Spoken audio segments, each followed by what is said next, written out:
fly high, no lie. You know this. Fulton.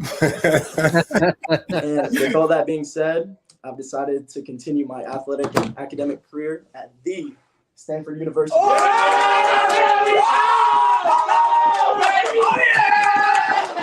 Yes, sir. Network, it means everything to me. Back when I didn't have all these offers, maybe like one or two, he was always promoting me, trying to get me on the radar, this guy, you need to look out for him.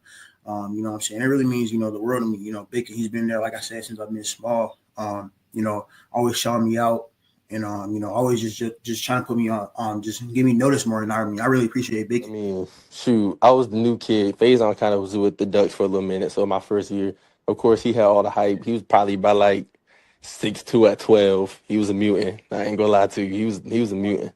But I mean, from then you could see just the potential he had. I mean, I'm not surprised he's the number one quarterback. If you would have seen him in youth ball, you would have thought he was the number one quarterback in that class back then. So I mean, like going against him kind of like prepared you already for like what high school was. I mean, he looked like a high school quarterback around that time. So I mean, like trash talking with him. He's more quiet though. I will say that he don't talk that much trash. But I mean, like trash talking with him, going out there and hitting drills with Faison. I mean, I kind of like just builds you ready. I mean, hopefully I play against him in college. I would love it. As y'all know, this is the Sizzling News Podcast.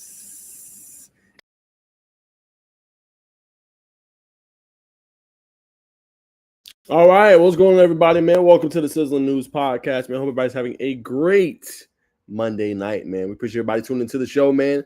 Would not be possible without you guys back home supporting. As I noticed, the podcast is a panel, obviously, with DB Coach Julian in the building, QB Marcus, one of obviously the biggest names in high school sports, and obviously Arvon Bacon of Bacon Network as well. But before we begin the show, man, I got to give a shout out, man, to the newest member, man. My guy, hold on one second.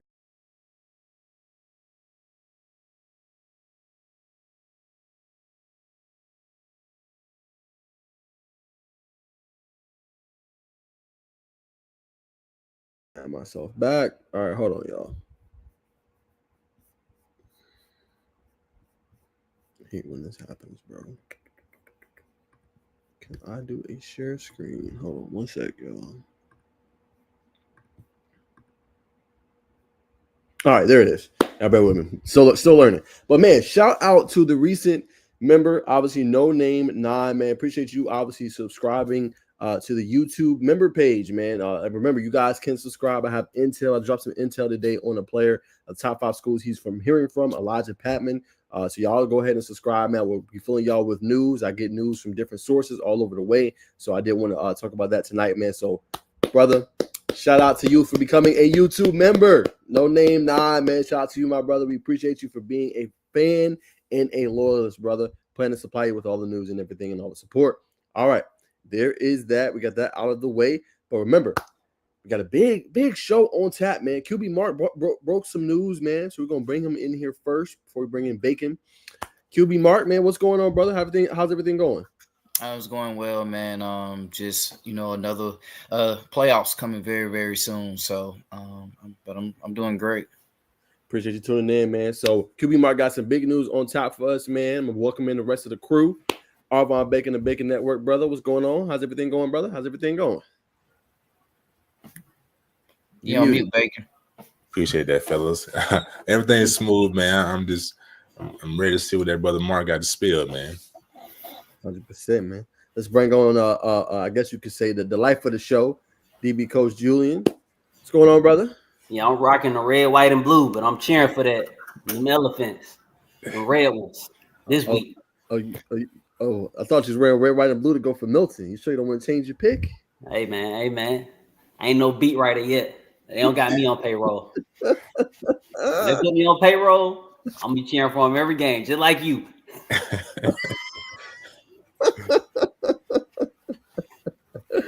All right, man. So real quick, man, we had a poll going on Instagram. I just want to show those at home real quick, and we're gonna get QB Marcus breaking news, man. Appreciate y'all also engaging with the show, man. So we up to 8 votes so far. All right, we got votes from everybody, man. Y'all comment down below. Fortunately, cannot show it, but y'all comment down below, man. Who y'all got winning this Milton matchup? All right, it's Milton versus Gainesville. 5 of y'all got obviously Milton. 3 of y'all obviously got Gainesville. Y'all make sure y'all comment on the story, man. All right. Go ahead, Mark. It's all you, man. I know you got some big news that you reported. I'm gonna find it on Instagram while you talk about it. Yeah, for the most part, Georgia High School Association, they're going to what Florida kind of do for the playoff bracket, which is kind of great, Rich. Which each classifications, the top 16 teams in each classifications, based off points, be rewarded a playoff spot. That means pretty much whoever you play, you got to keep scoring. You got to keep competing against the other teams in your classification. That will be listed next year. For the classifications. But it's going to be a point grid. It's going to be a formula. So expect that next year. Any reaction from you, Bacon? It's gonna make it more interesting. I'll say that. So I'm looking forward to see that. You know what I mean? Like we talked about Stevenson last week. I mean, they score a lot of points. Don't get me wrong, but like maybe not. Stevenson's not the best example, but some top teams don't score as many points. So having to see them go on the road just adds a little more parity to the playoffs, which is always good. Sells tickets. You know what I mean? People tune in to watch it. So I'm with it. All right. Yeah, I'm with it too, man. I'm in agreement with y'all, man. I think it's a great, obviously, method for the GHSA to move this way. Instead of getting those high profile matches we see in the first, second round, we get those in the quarters, man, which I think helps it out a lot.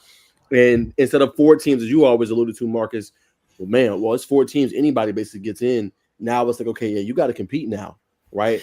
And I think it adds more intrigue to Marcus to those non-region matchups. When we look at, remember like Creekside, DeSoto, he was looking at some of the like Milton, Buford. I think we're going to see more of those games now because now if you can win those games, you play at a high level, that can help you in the power ranking system.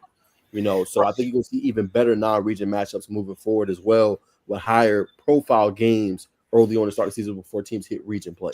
And it will it'll evolve to see who actually have a good coaching staff as well to at least scheme up to prepare for extra games, especially, in your region. And plus, if you're a region champ, you automatically, you get in. But for the teams that potentially are trying and the teams that are under you, the teams that are under you may score a lot more points and it might kick you out. So that is it's very interesting. And when it comes to it, but I think more the teams that's like in the middle or kind of mid gonna try to at least find some teams that they can really blow out. So it's actually gonna bring better competition. Like I agree with y'all two, Naj and Bacon. It probably gonna shake up the schedule for a couple of teams non-region. Yeah, to actually play teams that can actually be better matchups, man, so they can succeed both in scoring points. You know what I mean? Like, so if you Columbia, you're not gonna pick a team where you just get blow it out by exactly. You want to make the playoffs because you want to make the playoffs. Mm-hmm. And I love it because it incentivizes teams to beat the hell out of another team. Now it forces you to be a man. That's what we need more of in high school football. I'm tired of running clocks. Well, why we got to run a clock? You should have never came out here if you didn't want to get the shit beat out of you. Honestly, Pace Academy, Forest Park, when you play Creekside, that's 100-point games for them because you want to be a punk and quit and buy out. You shouldn't have first. Let's not talk about them. Let's talk about DeSoto. You want to come because those are region games. They can't help but get their ass whooped. You want to come from all the way from Texas over here. You put up 70 points last year. Don't try to accept no running clock. Take this ass whooping like a man and be put on max preps at ESPN for 100 points getting put up on you. Like I like that it's taking it's taking the sissies out the game. That's what I like. That's why I like the rule. Because it's gonna force you to play against people that you can actually, compete against, like Marcus said, so you can make the playoffs. And on top of that, it's incentivizing people just to beat the shit out of you. So like if you coming up here, you think this running clock about to save you? No, because we ain't trying to be the second, third seed in the playoffs. We ain't trying to be the third or fourth. We trying to be the second if we not already number one in our region. And if it's 56-0, shit, first down, we throwing bombs with our starters in the game. I love it. But and not to stay on this topic so long, but it'd be so many teams that's like 3-7. It'd be a couple teams that haven't even scored a lot of points in the season. They make the playoffs. I think that doesn't make any sense at all. I feel like if you're struggling in a regular season, you shouldn't make the playoffs. I don't disagree. Y'all bring up great points. You got a question too, Mark, from the comments. QB Marcus, when will they post regional alignments? I know 7A is supposed to be 6A. Who will move down? Who will move up?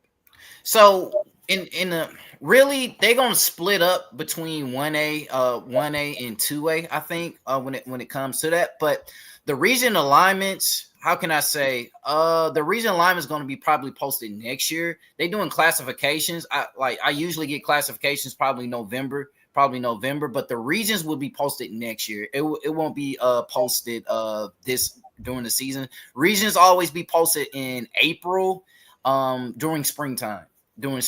But for right now, they're working on classifications. I think Georgia High School, every 2 weeks they meeting. Every 2 weeks on a Monday they meet on the classifications right now. So yeah, that's pretty much it. There's your answer. Appreciate you tuning in. Royal Maxwell, shout out to you, brother. I had you on the show a few weeks ago for the hoops, so we appreciate you tuning in, man. All right, you got more news, Marcus, from Rivals, man. This is massive. I didn't see this one coming. It's expected that UGA is supposed to investigate this as well. But Jay Lamar is no longer with Colquitt County, so very intriguing to say the least. Unfortunately, my thing doesn't want to load. But what is y'all reaction to that while I pull up the graphic? Go ahead. Whoever wants to start. What you were saying? No, I said whoever wants to start. Just Royal Max. I'm sorry. Jay Lamar no longer being with Colquitt County. Whoever want to start. Just y'all reaction. I think that was the I think I seen it. The defensive player. No, offense, running back. I seen it earlier. But I didn't really. Can you fill me and like the audience on what's going on with that? So yeah, I got you. Great point. All right, let me pull up the actual report because I don't want to miss. I seen it. I just skipped past it. All right, so here it is. So Georgia commit Jay Lamar no longer with Colquitt County program. This is reported by Jeff Sintel of Dog Nation. According to a report by him, he's no longer with the program, confirmed by head coach Sean Calhoun in the story. In the previous 6 games, Lamar has been a vital piece to the offensive puzzle for the Packers 5-2, with the senior running back rushing for 568 yards and 97 attempts. Basically, from what I heard, the coach basically just said he's no longer with the team. Declined comment, essentially. Didn't really give further detail on it. If I had to assume, you would think it's a behavior thing, or it's an injury. But off the team, that's what it seems like to me. Again, I'm assuming. I'm not reporting. I'm assuming that's what it is. But that's kind of like the brim of the story. Well, I mean, it has to be something I think he did in the school building, or that will harm probably the team or something. I mean, shout out to the coach that's holding that player accountable. Not showing favoritism or some type of anything towards the player. But I mean, it's you gotta have some self-control, maybe some self-control. But here's the thing, this is actually real life, people. And I'm glad that I'm not hating or anything, but I'm kind of glad that they kind of posted something like this, because he's a high profile player. And when I post something like this, it makes the person that making the comment negative. No, they're going to get this back. They're going to get some type of backlash, and they're going to get some type of things like this when they get to the higher level, So, I mean, in athletes, you have to control yourself. You got to control yourself. And it's just me just saying, I mean, you got to control yourself, man. You got to be a student athlete. So whatever happened, probably just when him being a student athlete. For sure. And here's a little bit more from the report. It says, obviously, this is from Dog Nation, said there have been rumblings of Lamar's status with the team being in question. Those remain official on Monday. Georgia's lone running back commit for the Cyclones is no longer playing for his high school team. It says the current point in time marks a tough moment for Lamar. When he committed UGA in June, it was one of the most emotionally charged pledges in UGA history. He wept openly after he committed to Georgia. He was surrounded by his family, friends, and loved ones. That was a high point in a high school career that almost never was. He was unable to play his first 2 seasons of his varsity career because he was consistently getting into trouble. Nothing serious. It was just that sort of thing that would keep him from being eligible on Friday nights. So that's a little bit more context. Yeah, so he been getting in trouble since he been in high school. Which all that means is he gonna get paid even more when he go to Georgia. This is he's committed to Georgia. What why we acting excited? I mean, surprised here. This is who they recruit. I love it. NIL evaluation just went through the roof. Go Lamar. Okay. They keep your commitment, brother. You ain't gotta worry, family. You ain't gotta worry.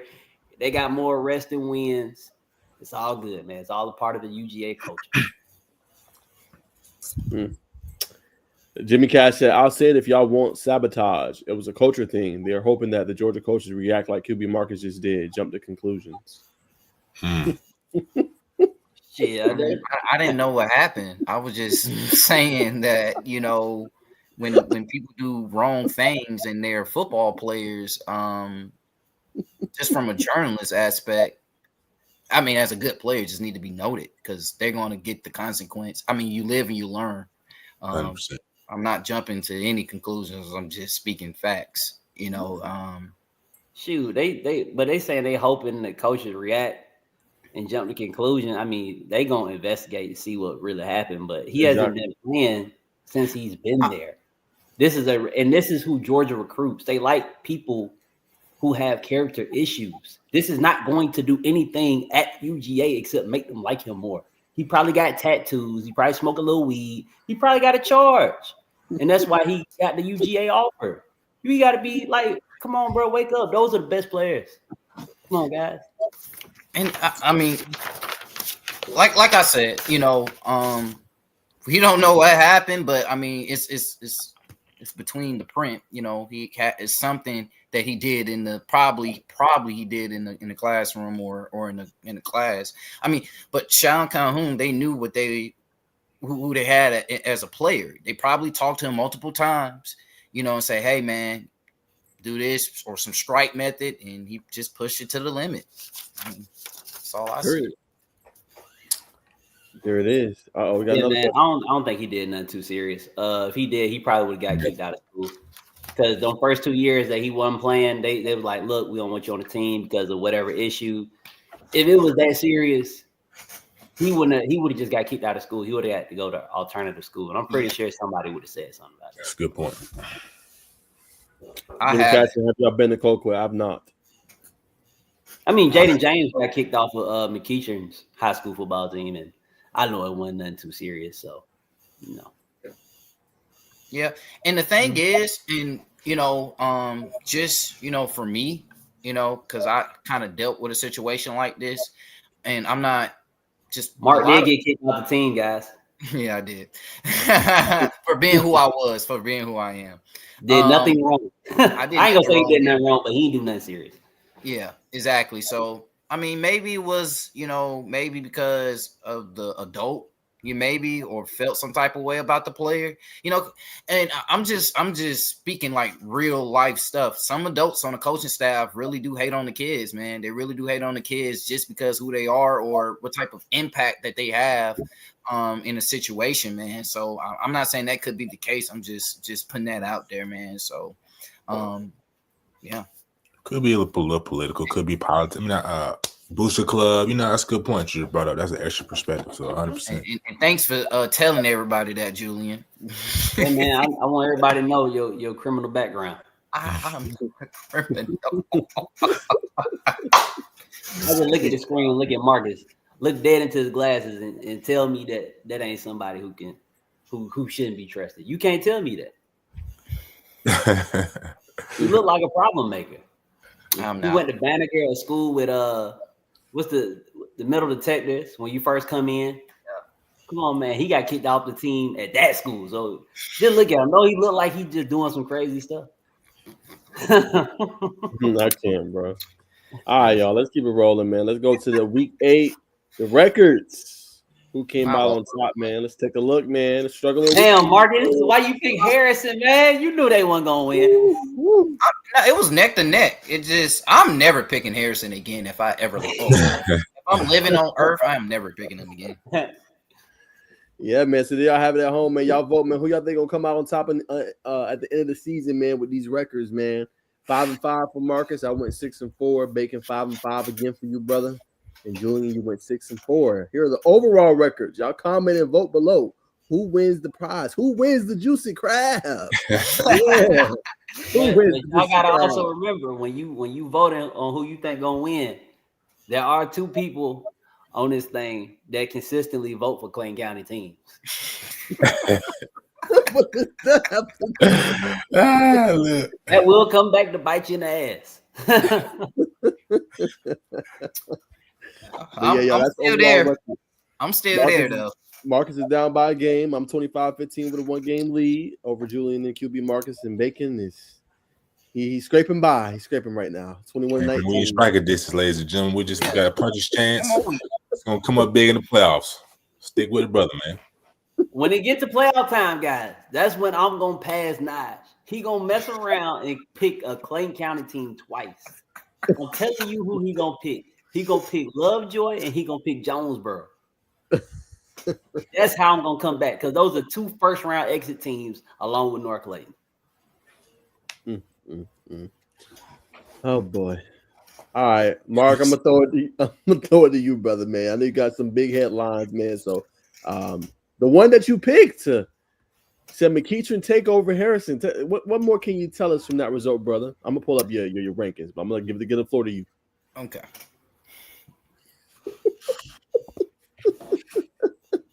So funny, man. Why you say okay like that? Okay. What's funny, bro? It's your pick. You just look so discouraged. You're like, why did I pick Friday that? versus Cal. Yeah, Bro, you laughing how I be laughing when I watch Clayton County teams play, man. Stop. Exactly how I be. They had it too, bro. Oh man, gotta be That more shit careful. was a disappointment.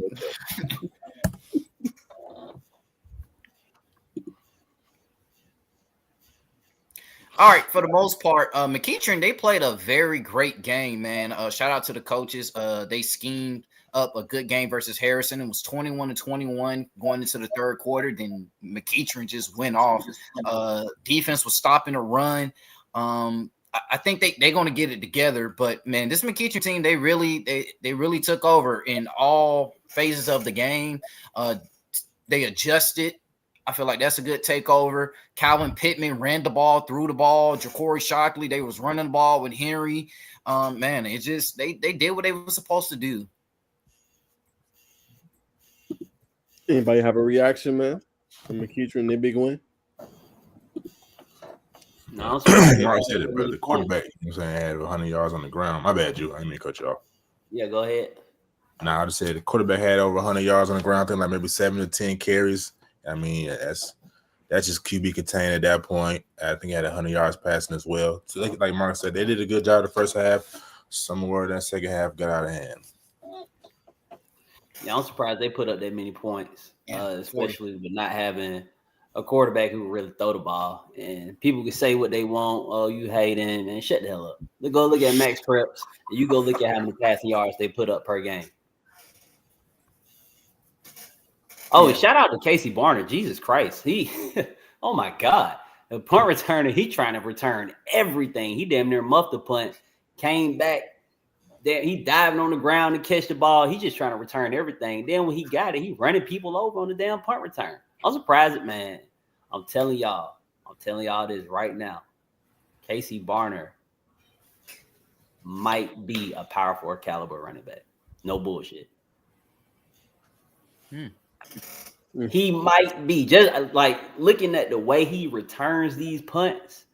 They got a lot of running backs right now, so they probably not even gonna try to like overdo it with him. But I think he could play running back. He might be the best running back on their team. That is not hurt.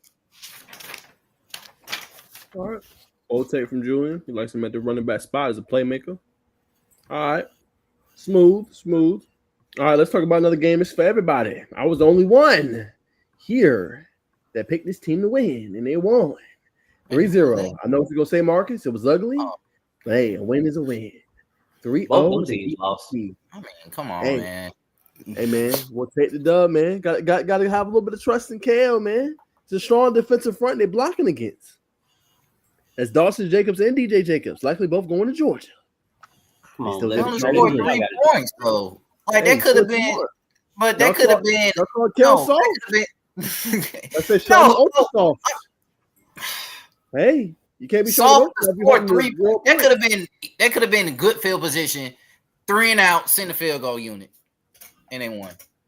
Played against a backup quarterback. Y'all, It's okay to call them. Man, they did this exactly against a backup quarterback at a private school. Private This is schools in BT. general, We so gonna sleep on BT? No, Hey. Blessed Trinity front. No, they front four was getting Okay. after. Ain't this one of the better teams? Yeah. man, they name is Blessed Trinity. I ain't stunning you folks. No, they really shut down Kale's offense. I watched the game. They I don't shut have to them watch the down. game to know that they scored 3 points. Like look at that. Well, he completed that. I remember that. But they shut them down offensively. It's just Blessed Trinity. They couldn't really move the ball. They was overthrowing. I mean, bro, it was just a lot. Was. But sometimes you're gonna have that. Sometimes you're gonna have them the defensive games. Yeah, man. you are. But And Kale, Kale- you think Kale should only score 3 points? Like, be for real with yourself. I mean, that's a good front. You just said it, Mark. You just said the point. No, That's a but good look at the front. skill positions they have. Look at the corners they have. And And I mean, and guess you what? have They Mooney corner ended the Gibson. game. The corner Say that ended the again. game. Jalen Williams, their corner ended the game. Arizona State commit. That's probably his biggest game that he ever had. Because I rarely hear a lot about him. No, bro. Jalen Let him Williams know. is really good. There you go. I Let never him said know. he wasn't. I never No, said he that's not- wasn't. That's not his biggest game, dog. No, He let him is know. really, really freaking good. Like he top 10 highest graded DBs that I've looked at in Georgia this year. Like, He had nigga, like a what they 9.2. running right here. Like, just to score 3 points. I don't know, man. But congratulations, Notch, for winning that game, man. Yes, sir. Begging any response. Nah, I agree to that sentiment, man. They got a lot of skilled players. I know that BT's front four is elite, man, but you got a G, man. Do a little chip block, you know what I'm saying? Little quick things, man. You know what I mean? I mean, they won, though. Don't get me wrong, but I think to this point, we would all agree and say Cat has underachieved dramatically. All right, we'll leave it there, man. Just want to get y'all reaction to that game. Shout out to Kel, shout out to Coach Ferdinand, shout out to Coach Yeah, Dwyer, for sure. man. I believe in y'all boys, man. Keep Shout out to balling. I don't. I don't. They're I haters. don't. I don't. They're I haters. don't believe in them. I believe in y'all. That's what matters. I believe in y'all. I believe in Creekside. I don't Of course. believe in. You're saying the obvious. You're saying the obvious, Julian. It should be the obvious for Kel. Have you seen their fantasy football team roster? Have you seen the roster? Come on, man. There you go, man. Here you go. It's insane. All right, I'm gonna throw it to you, Mark, on this one, man. Go ahead and Woo. tell us about Forest Park, Drew. I know you went to mention that one. Forest Park beat Drew. I think they scored 30-some points. I can't recall the last time they scored 30-some points. So shout out to Forest Park, man. They got two wins of the season, man. That's good. They didn't have that last year. So shout out to Forest Park, man. They doing a good one. It's improvement, man. Shout out to Forest Park, man, as they continue to build their program. Much love to them, man, pulling out that victory, man. As Marcus, as y'all know, Marcus, he supports everybody. He's gonna put you out there on the map, man. So shout out to Mark for that note. All right, man, let's talk about the nitty-gritty. Game y'all was at. I think Jew might got some highlights for us. So I'm gonna pull it up. Jew, I'm gonna start with you on this one, man. But Southwest DeKalb, none of us picked them. They beat Lithonia pretty handily, man. Let's talk about that game a little bit. Y'all both was there, you and Mark. The score looks like they beat them They did. handily, however you say that word, but they did not. So this is how they won. These are two evenly matched teams in terms of talent, and I would say I would give the coaching edge to Lithonia just by a little bit though.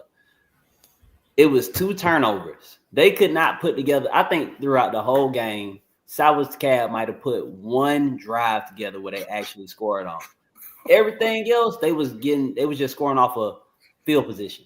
It would be like lucky stuff. Like the boy that's committed to Georgia State, for Lithonia. He muffed the punt. Oh my God, that was a crazy play. He muffed the punt, and they got the ball back around like the 20 or 15-yard line. So they didn't have very far to go ahead and get it in the end zone. And then it was another questionable fumble. People were trying to say he was down, but the ref said, it was a fumble. Southwest Cab got it back from Lithonia on like the 15 or 20 again, and then that's how they scored again. So they got up 2 points because when they took possession of the ball, they were already in the red zone. Other than that, the team was evenly matched. It was no offense the entire game from both teams. I can't even say the defense was just playing real good. It was mainly just the offenses were playing kind of bad, and the play calling was kind of bad. That was it. Southwest Cab did do a decent job with the play calling, though. They did. With the quick screens, the hitches, because Lithonia was not adjusting to it. So they couldn't really get no pressure on the quarterback because he damn near don't even have any reads. He just catching and throwing. What about you? What about for you, Mark? I believe you was there too. Yeah, so Southwest Cab, the moral of the story, the defense performed at a high level, man. You talking about 7 to 6 turnovers. 7 to 6 turnovers in this game. The quarterback threw 4 interceptions, then the fumbles, then special team fumbles. So you can't win a game like that if you locked on. You can't turn over the ball. But truth to be told, I felt like Southwest Cab offense is very they play conservative this game. They play very conservative this game, trying to run the ball, throw a quick game, give the ball to Jordan Christie. I just feel like, really, truth to be told, Lithonia, they could have had the game. They just turned over the ball too much. Especially Southwest Cab scored 14 unanswered points. They scored 14 unanswered points due to special teams. And like Julian was saying on the fumble, so the Anthony Fenoy caught a hitch. He didn't have full possession of the hitch. Catching the ball and running. Boy just knocked the ball out, and they said that's a fumble. So, granted to Southwest Cab, don't get me wrong. They needed to win that game to get in the playoffs. So, And then I'll add that Lithonia on defense, they just got to do a better job of not being scared to match up. It is what it is. Like you letting these people throw screens and hitches, and they obviously coming up to the line checking. Like, if any one of their coaches is listening to this right now, if you watch John Gruden on YouTube, you hut, you clap your hands, do all that, and then you say the color and the number, and that's the real snap count. They were coming up to the line, giving them a whole bunch of dummy calls, trying to draw them off sides, and they'll look to the sideline. Oh, Lithonia's still sitting back in cover 3. Oh, they still got 2 high safeties. Nobody's lined up over the slots. We're going to throw a quick hitch, screen, spot pass to the slot to the number 1 receiver. They were literally doing that the whole game. Like, the average yards per attempt from Southwest Cat quarterback had to be like 5 or 4. And one thing I can say, man, the defense, man, giving up a couple touchdowns, like, know who you're going against. Like, you're going against a quarterback that cannot read a defense. If I know a quarterback can't read the defense, I'm pressing, showing different fronts up, different blitz packages, rushing 5, sending this and sending that. It's just with that defensive line that they have, I think if they just send a lot more pressure versus certain quarterbacks that can't read a defense, they rush 4 every time. They rush 4 because you can't always penetrate that your defensive line is so good that you just only rush 4. No, send something I guarantee they sacked the quarterback about 4 times, but it can be a little bit more better if you just send pressure, like just send all hell. Like, the boy cannot read a defense. He can't read a defense, but I don't know. I don't coach, so I don't coach them. They can be way better. Sometimes, if you send pressure, it can actually help the secondary, but I don't know, man. They just play too chill to me. So.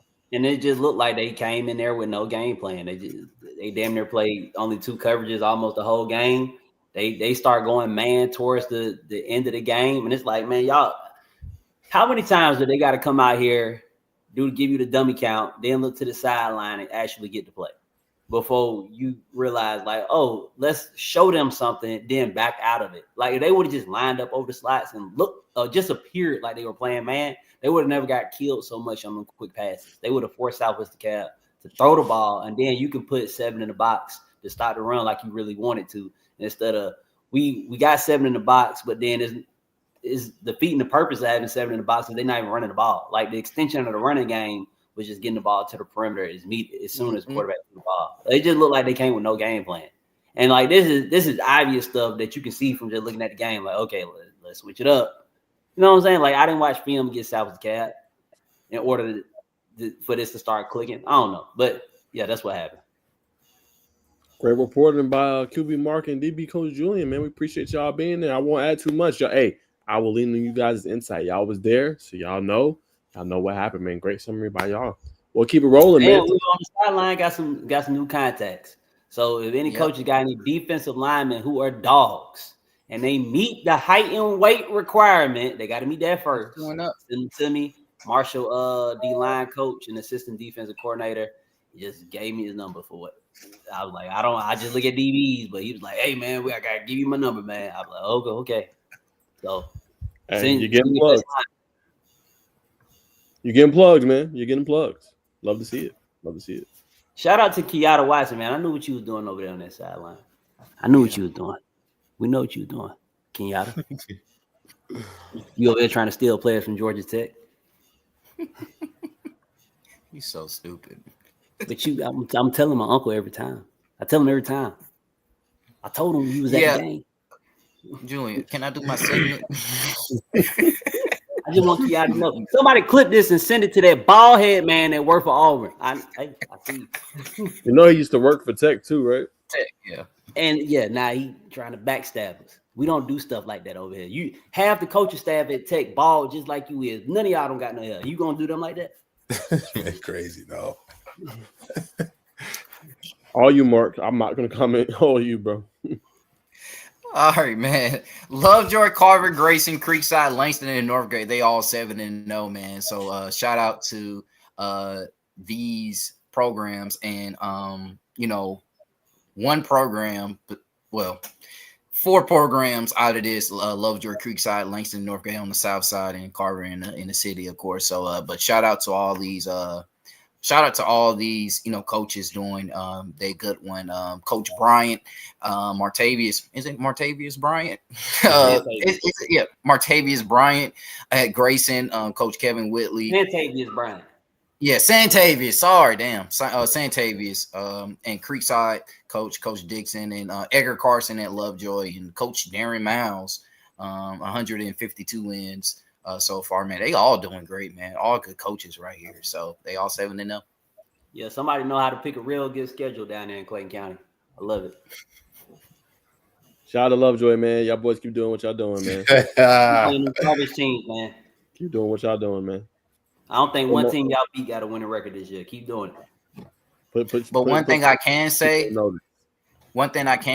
it will be 4 teams on this list that go 10-0.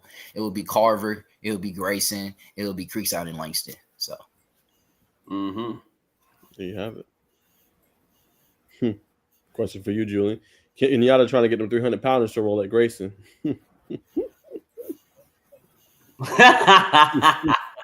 I didn't know he was working on their behalf too. He's stealing players from everywhere.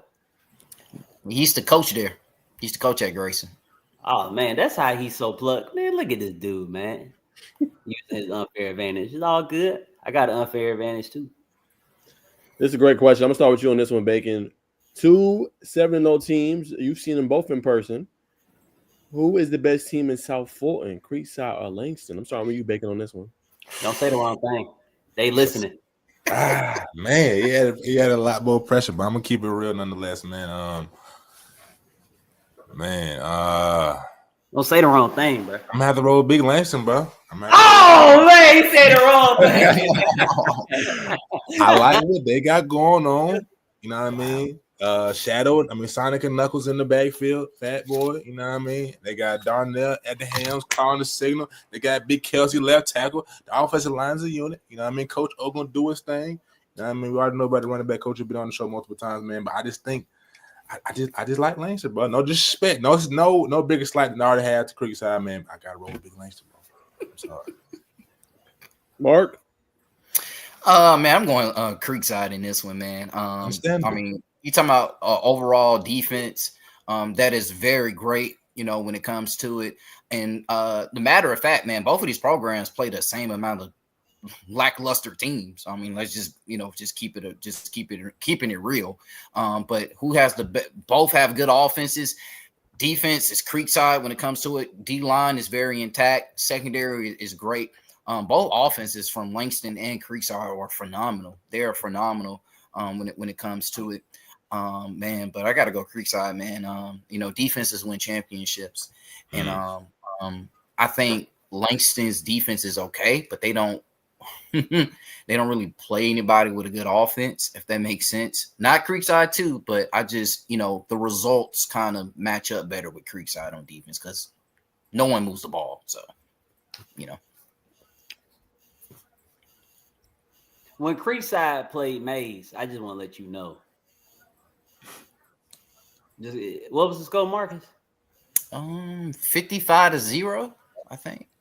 They had that running clock in the first or the second half. It was the second half, right? Probably was the second half, yeah. It was the second half. By the time they hit the second half, it was a running clock. When Mays played Langston, what did anybody remember the score at halftime? Yep, third quarter, 14-7 entering. Okay.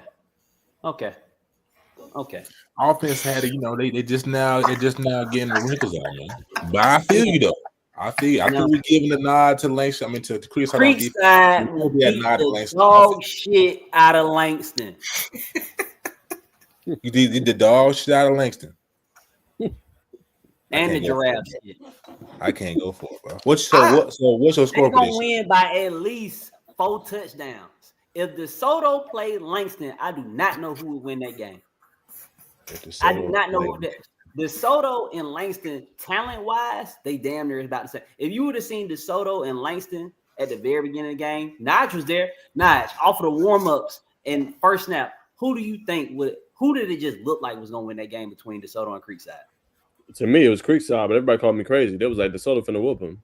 But it looked like DeSoto was going to beat the hell out of Creekside. Them boys was way bigger than them at every single position. And I did not understand how Creekside's D-line was doing what they was doing to DeSoto. And I didn't know, I couldn't understand or comprehend how Creekside was able to run the ball on DeSoto's gigantic line. The average weight is not even close. Right. My guy, when you struggle against Mays, we not even talking about you. We're not even comparing you to Creekside right now. Because Creekside could have put up 100 points on Mays. And it was a running clock at halftime. We ain't doing none of this 14. No. It's Mays. This the worst Mays has ever been in their history. Yeah, that's true. And Creekside, it's probably not going to get any better. We need this matchup during the season. Spring ain't gonna cut it. You know what I mean? We need this matchup. They can potentially be in the region together next year. So Creekside. Buford not scared to play Langston. They scared to play Creekside, and it is what it is. Y'all had the game, and y'all got out of it. Shout out to everybody at Buford. You got out of it. You were scared to play them. It is what it is. Creekside go play big dogs. They go find them. They go play modern day. They got their ass whooped. Okay, we understand that. They play against, Christian Brothers. Yeah, they Seminole down in Florida. Pretty good team. Spanked them. Rome, they had to go find a 5-18 to play. Spanked them and came back running the ball. Brother, we not about to go through this, bro. With the way, come on, man. I ain't trying to put my boy out there, but the way the coach and my boy, and they be taking people out the game, but you better not take them out the game. You take them out the game, Creekside, I guarantee you're going to lose by 5 touchdowns. They got elite DK in the game, bro. Both of these teams elite, man. I mean, going off this year alone, I'm going to go Creekside. You know what I'm saying? I want to give credit, though, to Langston Hughes. I mean, I think they're a team that's – nobody thought they would be 7-0 this year, man. You know what I'm saying? Especially them losing Coach Boone. Come on, bro. Like, we got to be for real, Julian. Nobody thought it was going to be no Drico Hines set a scoring record. He got Darnell Kelly, the quarterback that he had in 9th grade. He threw for damn near 1,000 yards. I never would have thought they would have beat Douglas County. Come on, thank you. Did, Nobody thought it was gonna be no 7-0, bro. Let's be for real. Just Douglas County. Give credit to Hughes for being at this point. You know what I'm saying? Nobody thought they was going to be this good this year. DK has been phenomenal. Fat Boy has been good, along with Carson Baker. Defense is better than people think. It's been a good team. I'm not taking Hughes. I'm just saying let's give them some credit, though, for where they at currently right now. No, you saying nobody would have all day. I'm looking at their schedule. Westlake, Butt, Mays, Butt, Banneker, Super Butt, Dutchtown, Extra Ultra Butt. Noonan, I didn't think they was going to beat them like that. But they didn't score, though. McIntosh, Butt, Northgate, Morrow, Lovejoy, Super Butt. I would have been like, Langston probably gonna go 10-0 or 9-1 at the very worst, with a loss coming from Douglas County. Not everybody thought that. Right. Some people didn't even have them as a top 10 team. That's what I'm trying to tell you. That's crazy. That's why I took that moment to give them credit. Remember, coming into the season, June, we talked about this. Creekside wasn't even top 25 ranked nationally or even in the state. You see what I'm saying? So both teams. Yeah, I mean, it's because people who don't know about football doing the rankings.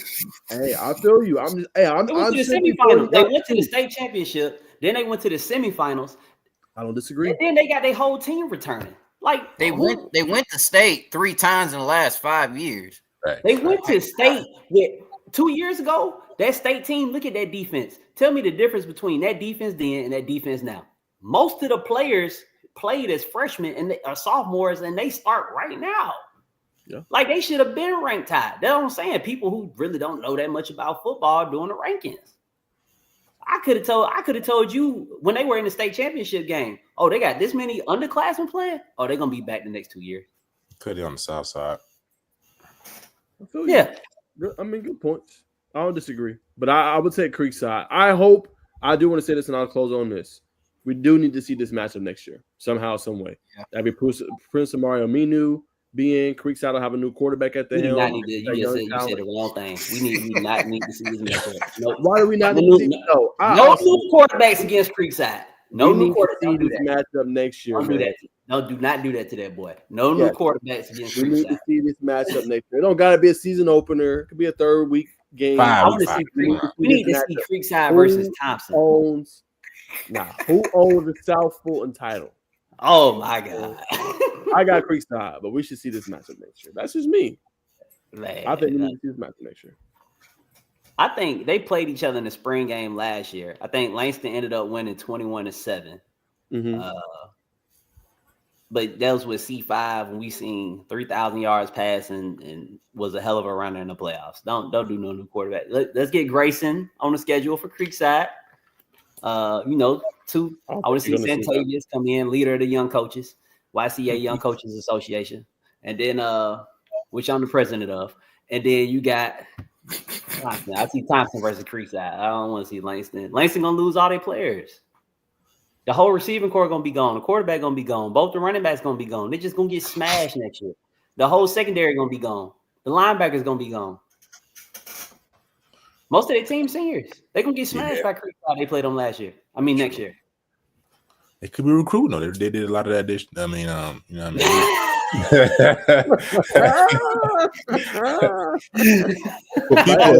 People make bona fide moves in every year. Baker had a bite tongue on that one. With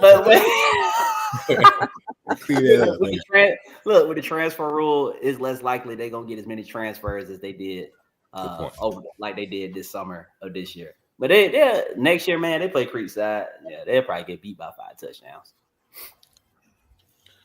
All right, Mark, we'll move on. Tell us real quick about this 2029 class from all right. Pepperbrook, they got a great future going ahead. I just wanted to say that they got a receiver named Chase, Demetrius. They got Tyree Carter. They got a lot of good players, man. A lot of good young players. I just wanted to mention that, man. They doing their good one for them to win, because boy, if you just look at this team entering the season, you did not expect them to hunger some wins, but they getting it done. They got a good freshman class, so shout out to all those guys out there. There it is. All right, Bacon, you up next, man. You was at the game, so let's get your intel. I'm gonna roll your highlights on your YouTube. Luella versus North Clayton. What was your biggest takeaway there? Man, it was a straight little game, man. I'm saying Jay Murphy and the boys, they did their thing after being down, I think 21-7. They came all the way back. This Luella Aiden Parks. I mean, he ended up making some bad reads. But I will say this on Luella, Chino Markel Aguirre, man, did his thing. I don't know how many yards he had that game in the air. I think he had like 200. No, he had 130, 7 catches, 130 yards, 2 touchdowns. Was even, what I'm saying, taking the ball through the middle, run as a running back, making plays. It was really like 90. I ain't gonna say 90, but like 70% of the offense. Go. Play a little quarterback as well. You see them taking some pregame reps here at the quarterback position, making plays as a defensive end as well. But you got to give credit to Coach Cap keeping those guys locked in, and they made plays in the second half, and they end up, squeaking out a win over Luella. I think by like 5 to 7 points. But it was up and down, back and forth game. I didn't notice. Luella's got a girl kicker, I think her first name is Izzy. I mean, so she looked solid kicking the ball, but ultimately came down to just takeaways. I think Aiden had like 2 interceptions. So North Clayton still remains undefeated. How many touchdowns did Luella score through the air? Probably like 3. Yeah, like 3. Okay. Just want to make this stats wrong there on Max Preps look crazy. Do they play at Jonesboro Stadium? Well, everybody kind of uses the stadium, but yeah, this is Hines Ward Stadium or Hines Ward Field. It was at Terra. Yeah. Oh, okay. That all black look nice, man. And interesting fact, North Clayton did show up like 20, 30 minutes late. The only one with like 10 minutes, which may be another reason why they had a slow start and they were the home team. But typical Clayton County stuff, man. There it is. Well, look, y'all make sure y'all go to Bacon Network, man, and get the full highlights from the game, man. But great update and report by Bacon Network, man. Appreciate him giving us insight on what happened with them against Luella. All right. Now it's time for a little bit of updates. Mark, I hope you don't mind. I've added another thing to your plate, but I got the stats in there for you. So you basically just reading off the stats, brother. But I'll get it started, man, with Middle South Georgia update. Lowndes, they beat Tift County. They continue to, just blow out teams. I'm sure you'll laugh at this one, as you always do, Julian. 13 for 26 for 86 yards, 124 yards on the ground, and 10 carries for Jace Johnson. Malik Martin had 10 tackles. Kenyon Simmons had 4 solo tackles and an intercepted pass. No comment. Stats again? The passing? Yeah, I knew you was going to do that. 13 for 26 for 86 yards. Texas Tech, y'all got that big old bag, and that's who y'all deciding to pay? Cool. Oh. You can afford better than that. I guess when you got G-Wagon budget, I guess sometimes you got to go with the 2005 Hyundai Sonata. Fuck it. All right, we'll keep it rolling. Valdosta lost to Colquitt County, 18-17. It was a surprising game. Valdosta was undefeated before that. They led 14-3 in the first half, but never scored another touchdown the remaining of the way. Valdosta had 2 lost fumbles, a missed 36-yard field goal, and it was stopped in the second half on a 4th down from the 24-yard line, setting up Colquitt County's go-ahead touchdown. Deron Foster rushed for 202 yards and a touchdown on 33 carries. That is crazy, and they still lost. Wow. Markel Fennell had 58 yards from scrimmage and 11 touches. The quarterback, Tyreek Wade, was 9-15 for 120 yards. Colquitt County, they rallied from 14-3, as we just talked about, with 2 4th down stops, 2 forced fumbles, and against a team that averaged 50 points per game in Valdosta. Mackenzie Graham had 3 tackles for loss and a forced fumble. Josh Scroggins, he kicked field goals of 31 to 34 yards. The quarterback, Cohen Lawson, was 16-26 for 154 yards and a touchdown. All right, Lee County, Jaden Upshaw had 5 receptions for 134 yards and 3 touchdowns in their win. Jordan Bush passed for 139 yards and 3 touchdowns. Houston County beat Warner Robins, Northside Warner Robins, 48-0. Ryan Maxwell continues to look good, 181 yards passing and 2 touchdowns on 5 incompletions. Colin Anderson rushed for 104 yards and 2 touchdowns. Columbus County Central, the best team in 5A, they beat Veterans 48-0. Deuce Lawrence, the Wake Forest commit, rushed for 133 yards and 2 touchdowns, and he caught 2 passes for 50 yards and 2 touchdowns in that game. Ware County beat New Hampstead 57-19. Tayshawn Franklin, who I think is one of the best running backs in the state, 134 yards and 4 touchdowns on just 15 carries. Phenomenal effort by him. Isaiah White was 9 for 11 for 177 yards and a touchdown. Peach County, they beat Doherty 52-20. Ashton Barton rushed for 230 yards and 3 touchdowns on 15 carries, and he returned the kickoff for 90 yards in the win.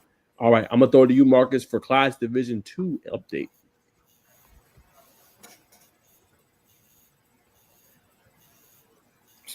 Say it again. I said I'm going to throw it to you, Marcus, for Class Division II update. See it? No. Don't see it in the notes? Division 2 update. Well, Yeah. 1A, Division 2. Yeah, Division 2. Class A, Division 2. Oh, 2A. No, Division 2. Do you see it in the note? You got Division 1 of 1A and Division 2 is Division 2, the other side of 1A. Yeah. I see what you're saying. Yeah, I For don't both see it. I ain't see that part. Now you see it? Yeah, it's in the notes. It's in the I'm Google Doc. about to go to it. But y'all bear with us at home. Bear with us. Let me, and Phil Jones of ITG, if you feel like coming on here, go ahead and hit up Bacon and Nige because you did. Oh, okay. Clinch County. Okay. There you go. Okay.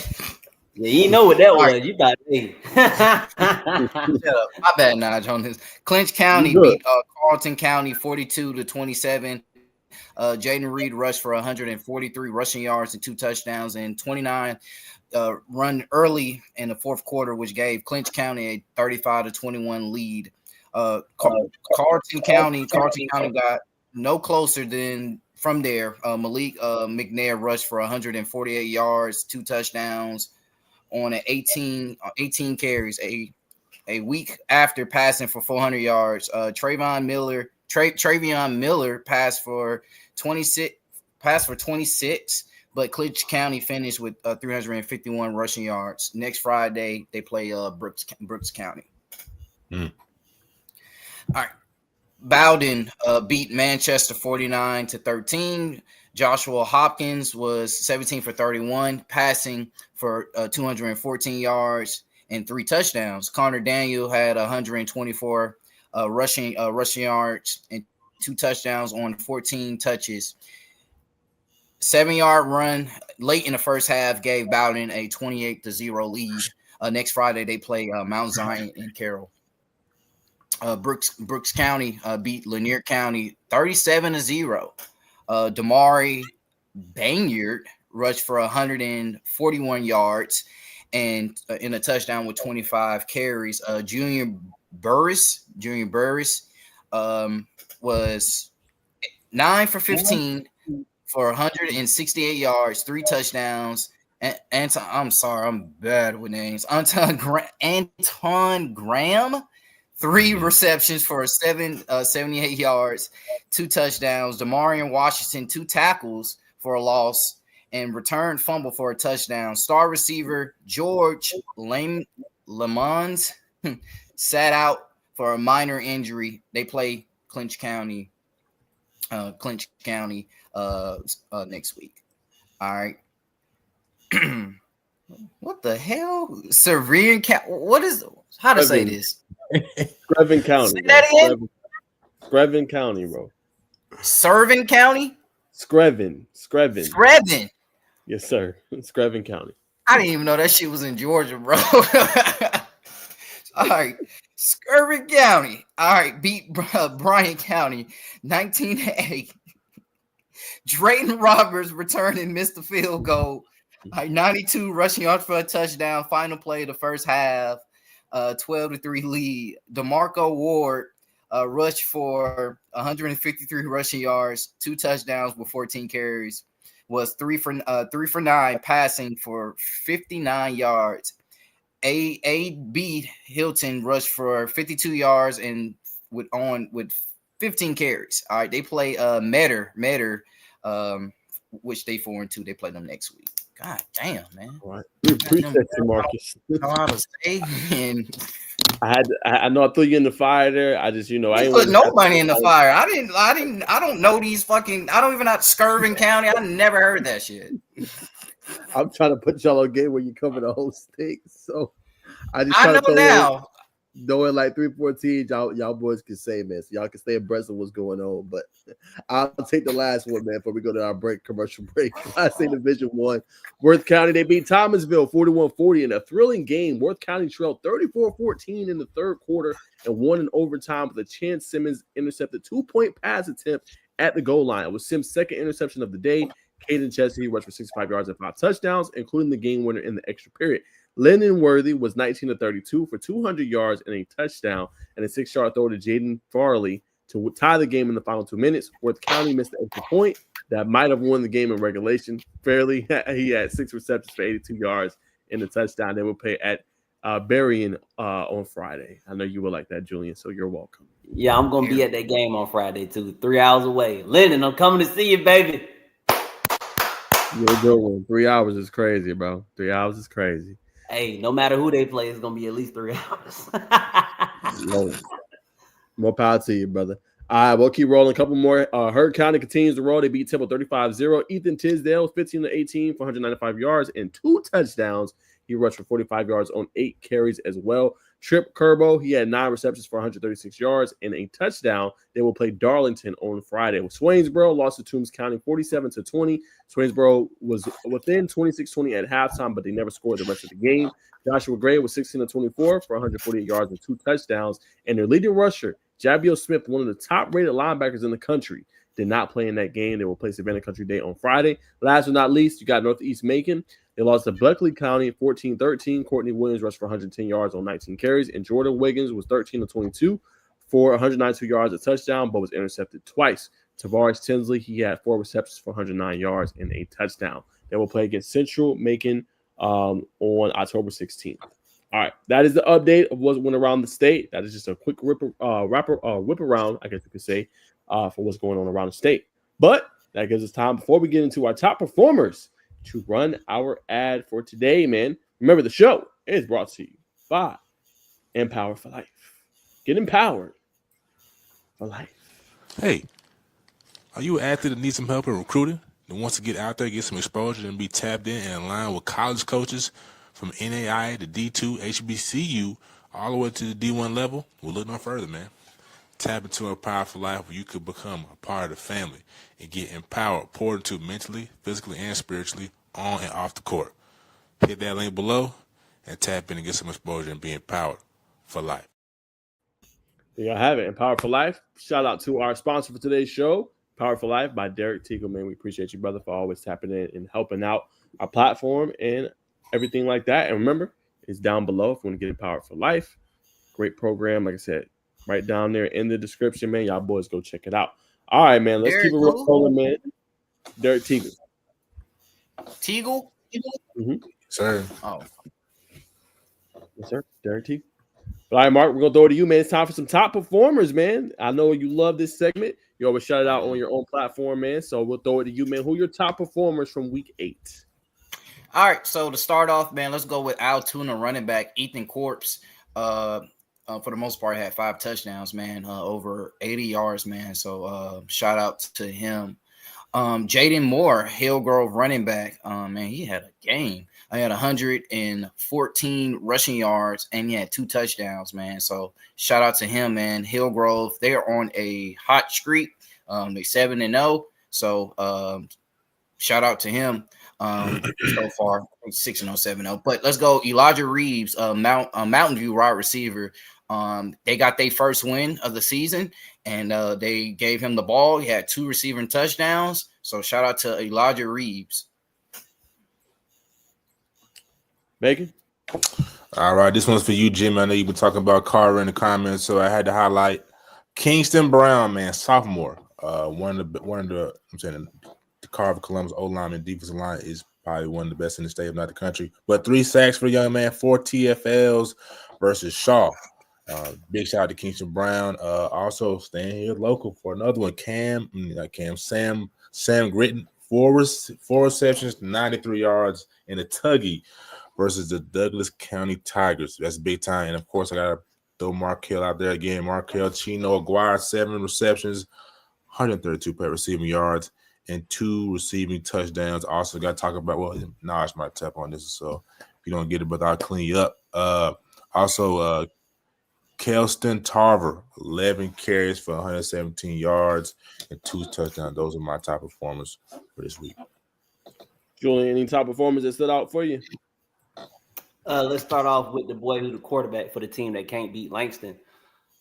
Caden Benson at Creekside. Oh. Yeah, you looking at it. I'm talking about what Bacon had said earlier, that craziness. Just crazy. 450 passing yards on 15 completions, averaging 30 yards per completion. 6 touchdowns. Golly. Warm out. Then you got, obviously, Terry's favorites. Bleed Blue, Bronco Nation. He the player of the week every week, guys. Number 1 on the field, number 1 in your hearts. And he the last in my heart. Over 100 yards for the 7th game in a row and 2 interceptions. And then shout out to the boys at Eagles Landing, both the cornerbacks. I'm going to give it to them as a duo. Alex Walter and Jay Nelson, both of them had pick sixes against whoever they played. All right, there you go. All right, I'll start us off. Locust Grove quarterback Armand Parker threw for 502 yards and 6 touchdowns, set a new school record versus Woodland High School. He will be featured on our show tomorrow for our exclusive interview. So y'all check that out at 8 p.m. tomorrow. Same platform, just different time. 8 p.m. Check it out. We will be talking to Armand Parker. All right, Carrollton wide receiver Peyton Zachary. Got to give him some love. 10 catches, 118 yards, and 2 touchdowns. And in their victory this past week over Westlake, he did his thing. Now, one I know y'all going to probably be surprised about. Got to give him some love, though. Douglas County quarterback Mike Johnson. 13 for 17, 354 yards passing, and 2 touchdowns. A stellar performance from the Tigers quarterback. I know there's been some questions. He balled out. They aired the ball out, and it looked pretty good. So shout out to Douglas County quarterback Mike Johnson. Milton running back Bentley Hickman. Got to give him some love, man. He rushed for 153 yards and 2 touchdowns on 21 carries. He was electric on Friday night for the Milton Eagles. He gets one of my game balls from this past week. Next, I have to give it to Bam Henderson. 4 catches, 140 yards, and 2 touchdowns in Creekside's win. Obviously, this past week, he was marvelous. He did his thing, couldn't be stopped. He gets my game ball for this week. Ware County running back Tayshawn Franklin, as I said earlier in the show, I think he's one of the best running backs in the state. 134 rushing yards and 4 touchdowns in their win. Ware County is the real deal. Will be a team to watch. And last but not least, Michael Fulton of Sequoia. 9 tackles, 2 tackles for a loss, and a sack this past week for, obviously, the Chiefs without Will Rejecki. Shout out to Michael Fulton. Those are my top performers. Okay. 7 deep. 7 deep. Smooth, man. All right, boys. Y'all know what time it is, man. It's time for week 9 game predictions, previews, and breakdowns. So, Bacon, I'll see a Teagle in there, man. So we'll go ahead and get started. I told him 8:15.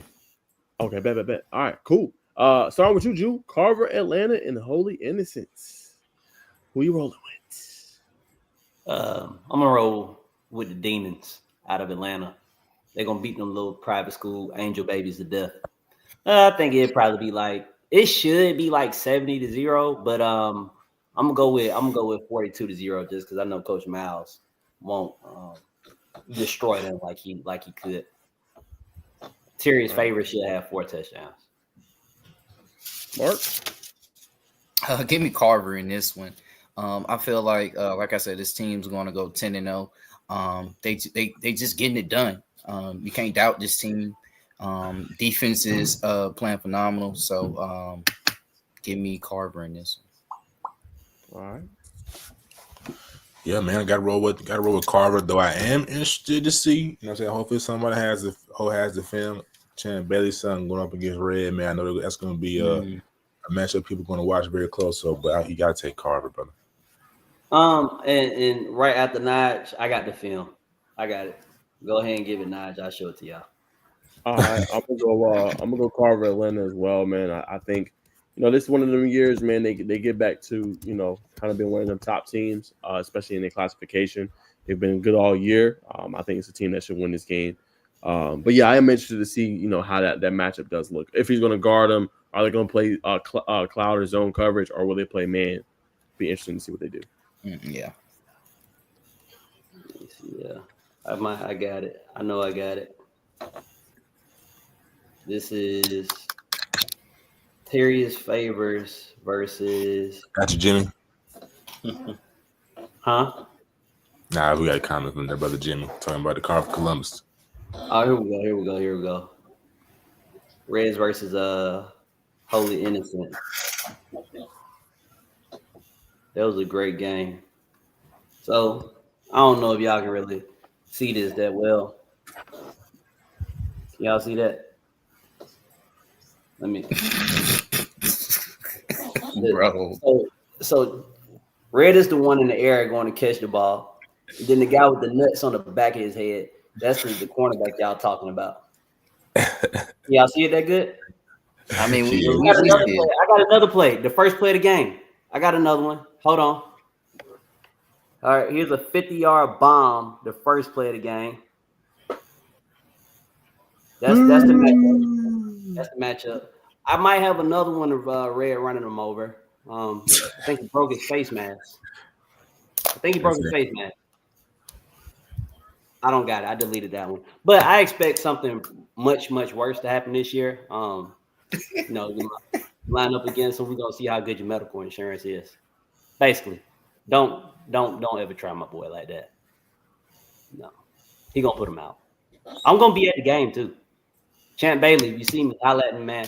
I'll be right there near the ambulance, just in case they put, All right, we'll leave that there. Let's go Lowndes, Camden County. I'll start. I'll go Lowndes. I think Lowndes is playing at an elite level right now. They can run the ball. I think they're a team that has everything out in front of them. So I think Lowndes comes out on top in this one. Who y'all rolling with? Just like you said, I'm gonna go with Lowndes. They can run the ball. I see that you didn't say you think they can throw the ball, which I agree with you on your implied conclusion. But I'm gonna go with Lowndes. Yeah, Mark? got you, Lowndes. Oh, Give me Lowndes, man. In this one, I think Canham County lost to somebody very, very surprising. Yeah, I think it was Valdosta, right? Or this year. So it was last week. They got blew out. Give me Lowndes in this one, man.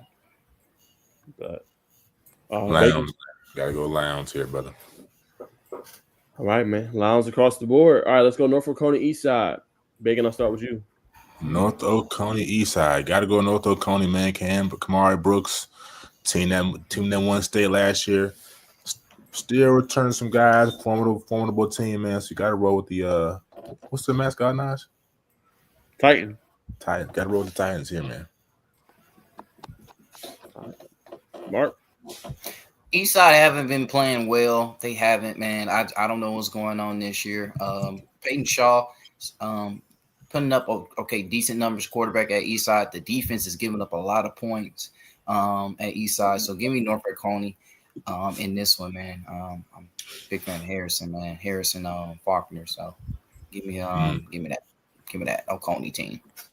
Yeah. All right. North Julian. Oconee not gonna get beat by 35 points this game. That's gonna happen later when they have to play Creekside. Give me North Oconee versus Eastside, man. I said Eastside, Creekside. My bad. They're gonna get beat by 35 versus Creekside, but that's not gonna happen this game because they don't got to play them. Play the green team, not the red team. I'm dead. All right, let's keep rolling. St. Pius versus Marist. Marist. Did you hear me? Did you guys get a pick? Definitely gonna probably all roll with Marist here, man. That's a well-oiled machine over there. That's a good system. They run a good program over there, man. Yeah, I can't go against Alan Chadwick, man. So give me Marist. Shoot, I can. I went against them when they played Jefferson. And Jefferson also went against them. But St. Pius played who early in the season? They struggled with them. Was it Dunwoody, Druid Hills, Clarkston? Who was it? Lakeside. Yeah, like you barely beating Lakeside. That's an L. Barely winning against Lakeside is a loss. And they're going to get destroyed by Marist. I expect Marist to put up. I think it should be 42-48-0. All right, let's keep rolling. We'll see the best game for last. Rockmore versus North Cobb Christian. Who y'all got? Damn, that's the best game. No, we'll see the best game for last. Okay. I like the McCullen kid at quarterback for North. Do Rockmore still run wing T? If anybody know, I don't know. They'll be a weak team. I like McCullough at quarterback. I like North Cobb. Man. He putting up good numbers, man. So that means their offense can put up some points. So give me North Cobb. All right. I'm going North Cobb Christian too. Name and know that nobody knows. Cooper Bazowski does a really good job running that football. Underrated player. Want to be to watching this one. Rockmart's still a decent team. Not as good as they once were, man. I'm rolling with North Cobb. Well, shout out to my boy Toby Martin at North Cobb Christian. I think he averaging over 100 yards every single game and should end the season leading either both his region and private school 1A and 2A and receiving and 3A and receiving yards and receiving touchdowns. But I'm gonna go with Rockmart. I think they'll win by 2 touchdowns. I was hoping I was going to be the only one that was going to split hairs, but it appears that Rockmart is no longer a wing T offense. They pass the ball, but I'm going with Rockmart, man. Huh? They used to when I was in school.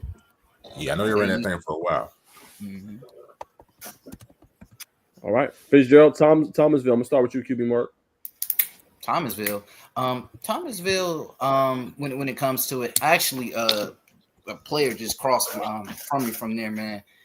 Let me go Thomasville in this one, man. It's just like it looks like Fitzgerald is not getting it done. So, but just give me Thomasville in this one. Julian. 2 horrible 1A programs. Shout out to Thomasville. You lost against Carver about 2 or 3 years ago in the playoffs. I don't know why y'all even showed up to the game. We drove 4 hours to kick your ass, and we will happily do it again. Just let me know, and I can set that up for you. But I'm gonna go with Fitzgerald to win just because I don't like Thomasville. They talk so crazy to me when I was down there, and it took for an ass whooping to shut them up. Give me Fitzgerald. Bacon. I'm gonna go. What's the other school again? Thomasville and Let me get Thomasville gang. Yeah, I'm going Thomasville too, man. Nigel Pittman's the name to watch there, man. 430 yards receiving, 7 touchdowns this year. He's been electric. I'm going with Thomasville. Big win for them. All right. Next one, I'll start this one up. Clinch County and Brooks County. Brooks County is very talented. Obviously, you know about Travis Stevenson. You know about George Lamons. But I'm going to go with Clinch, man. Clinch is 7-0. The team's been special. I think Clinch County is a team that's taking that next jump. Going with Clinch County to come out on top. According to this, that the shit that I just read, looking like Clinch County got something going on when it comes to it. So, shit. I mean, they scored what 42 points. They blow this team out. So give me Clinch County. All right, Homerville, Georgia. Brooks. Monroe Brooks is this. And your county can't be good. We're going with Travis. All right, Baker's going with Travis. Who you got, Julian? Going with the boys of Homerville, Georgia, up north. Clinton, I'm assuming. Yep. And I really picked Thomasville to win against Fitzgerald, but since people watching it, I want Fitzgerald to win. I don't like you, Thomasville, whatever your name is. That's down there where Georgia High School Association is, right? I think so. Yeah, y'all down there with the folks who rat on people. I don't like none of y'all. I can't. The town of ineligible players. The town of ineligible players. Let's go College Hill, Mill Creek. I'm gonna start with you, Mark. Say it again. Sorry. College Hill versus Mill Creek. Collins Hills for sure. But no, this is gonna be a good game. This is gonna be a real good game. Mill Creek is they coming up for the most part, man. Coach Lovelady, outstanding coach. But give me Collins Hills, man. They fought against Buford. They fought against them, so give me Collins Hills. Bacon.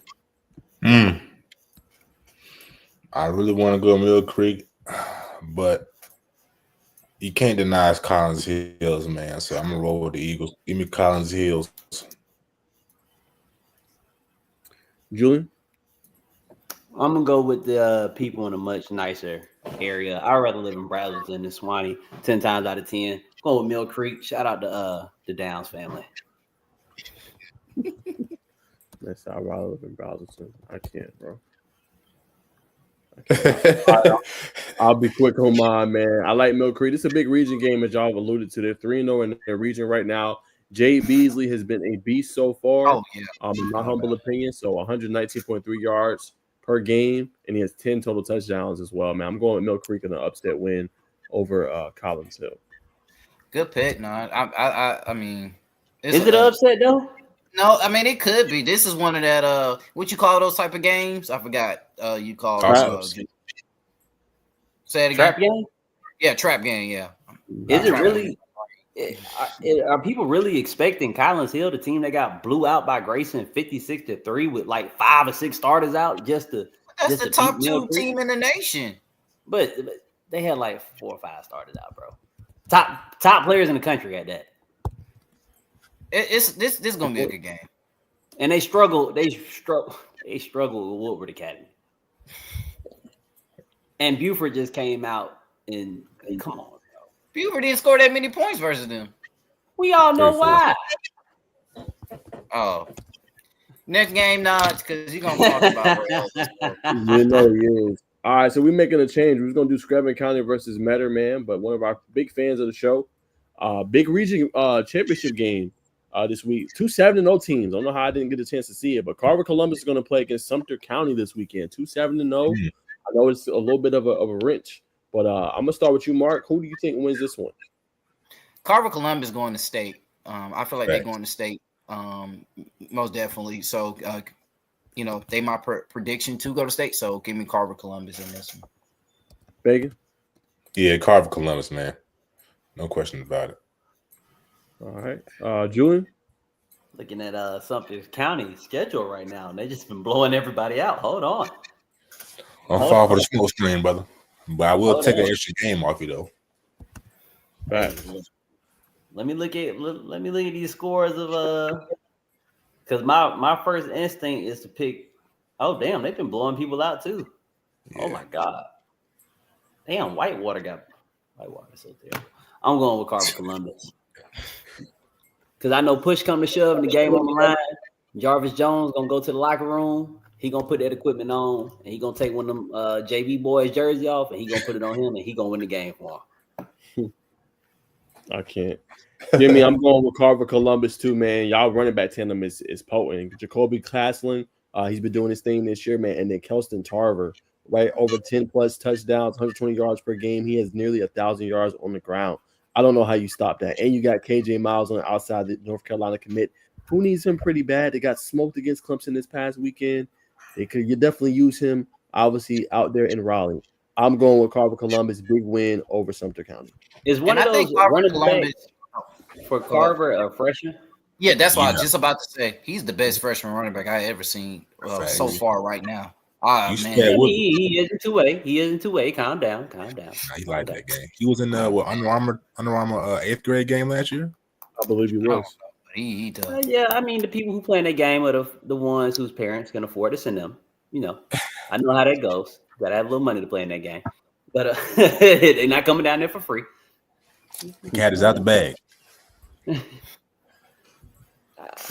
Carver Columbus, they on their 3rd string quarterback too, right? Might be. The first one got caught up. The second one, I think he got hurt. I think the second one got hurt, and then this the third one. They still rolling like this. God, but it was about the same, honestly. You said what? Second and third string was about the same. Okay. Man, that's impressive. You that deep, and you a 2A school. It's almost like you got people moving down there just to play football. Nah, they homegrown. We'll leave it alone. They homegrown, but for some reason, people on Aiden Rec ball team in Atlanta say they going to Carver Columbus. You go second one for the running back. Yeah, there you go. All right, man. Game of the week, man. Final game. We'll let everybody get out of here before we get our interview with Coach Teagle, man. Appreciate him waiting and being patient in the background. Power for life. All right, Gainesville, Milton. Julian, I'm starting with you. You got the blue. You got the white and the red on. Who are you rolling with? Screen record this. I'm not about to pick no team. with a quarterback who played JV. They'll go against Josh Niblett and an experienced defense with 2 Alabama commits on the field. You're not about to come off JV and come out here and beat Gainesville. And if you do, Josh, I had to pack it up. Go back to Alabama, buddy. Got Gainesville by 3 touchdowns. Ooh, 3. Whoa. Yeah. You can't. You already don't got. Hey, you ain't got no weapons. You got them scissors that I talked about at the beginning of the season. You come out there We with got scissors. scissors. We got machine guns and machetes. Relax. Yeah, I don't even know who the running back is. Bentley Hickman, player of the week. And Sheldon. Yep, Sheldon Atkinson. Put some respect on their name. Whatever. Yeah. Put some respect on their name. Hey man, JV quarterback. I'll have a lot of yards too. They ain't got no choice but to run the ball. Go ahead, Mark. Give me Gainesville in this one. I just feel like they're the more seasoned team. I'm not saying Milton not seasoned. It's just they don't have the fire season. Milton's way more seasoned than Gainesville. Lemon pepper sprinkles, extra wet. You gotta season your food before you eat it, man. No, like put them on the plate. No, so Gainesville is like the American Deli. They the wing factory. So give me burger and wings. Milton is like American Deli wings, and Gainesville is like a person, a human being. Eat food. Look at that. She damn beat right up. Oh God. Go ahead, Dick. I'm gonna take Gainesville, man. I've already made a couple bold predictions. I can't risk any more bold predictions till some Cowboy teams prove me wrong, prove me right. We'll take Gainesville. Yeah, you can't take no more bold predictions and lose. You're already behind the 8 ball. I'm only 4 back. I'm gonna get 2 back off Cowboy teams alone, so we're gonna be all right. I'm really just like this. You don't know it yet.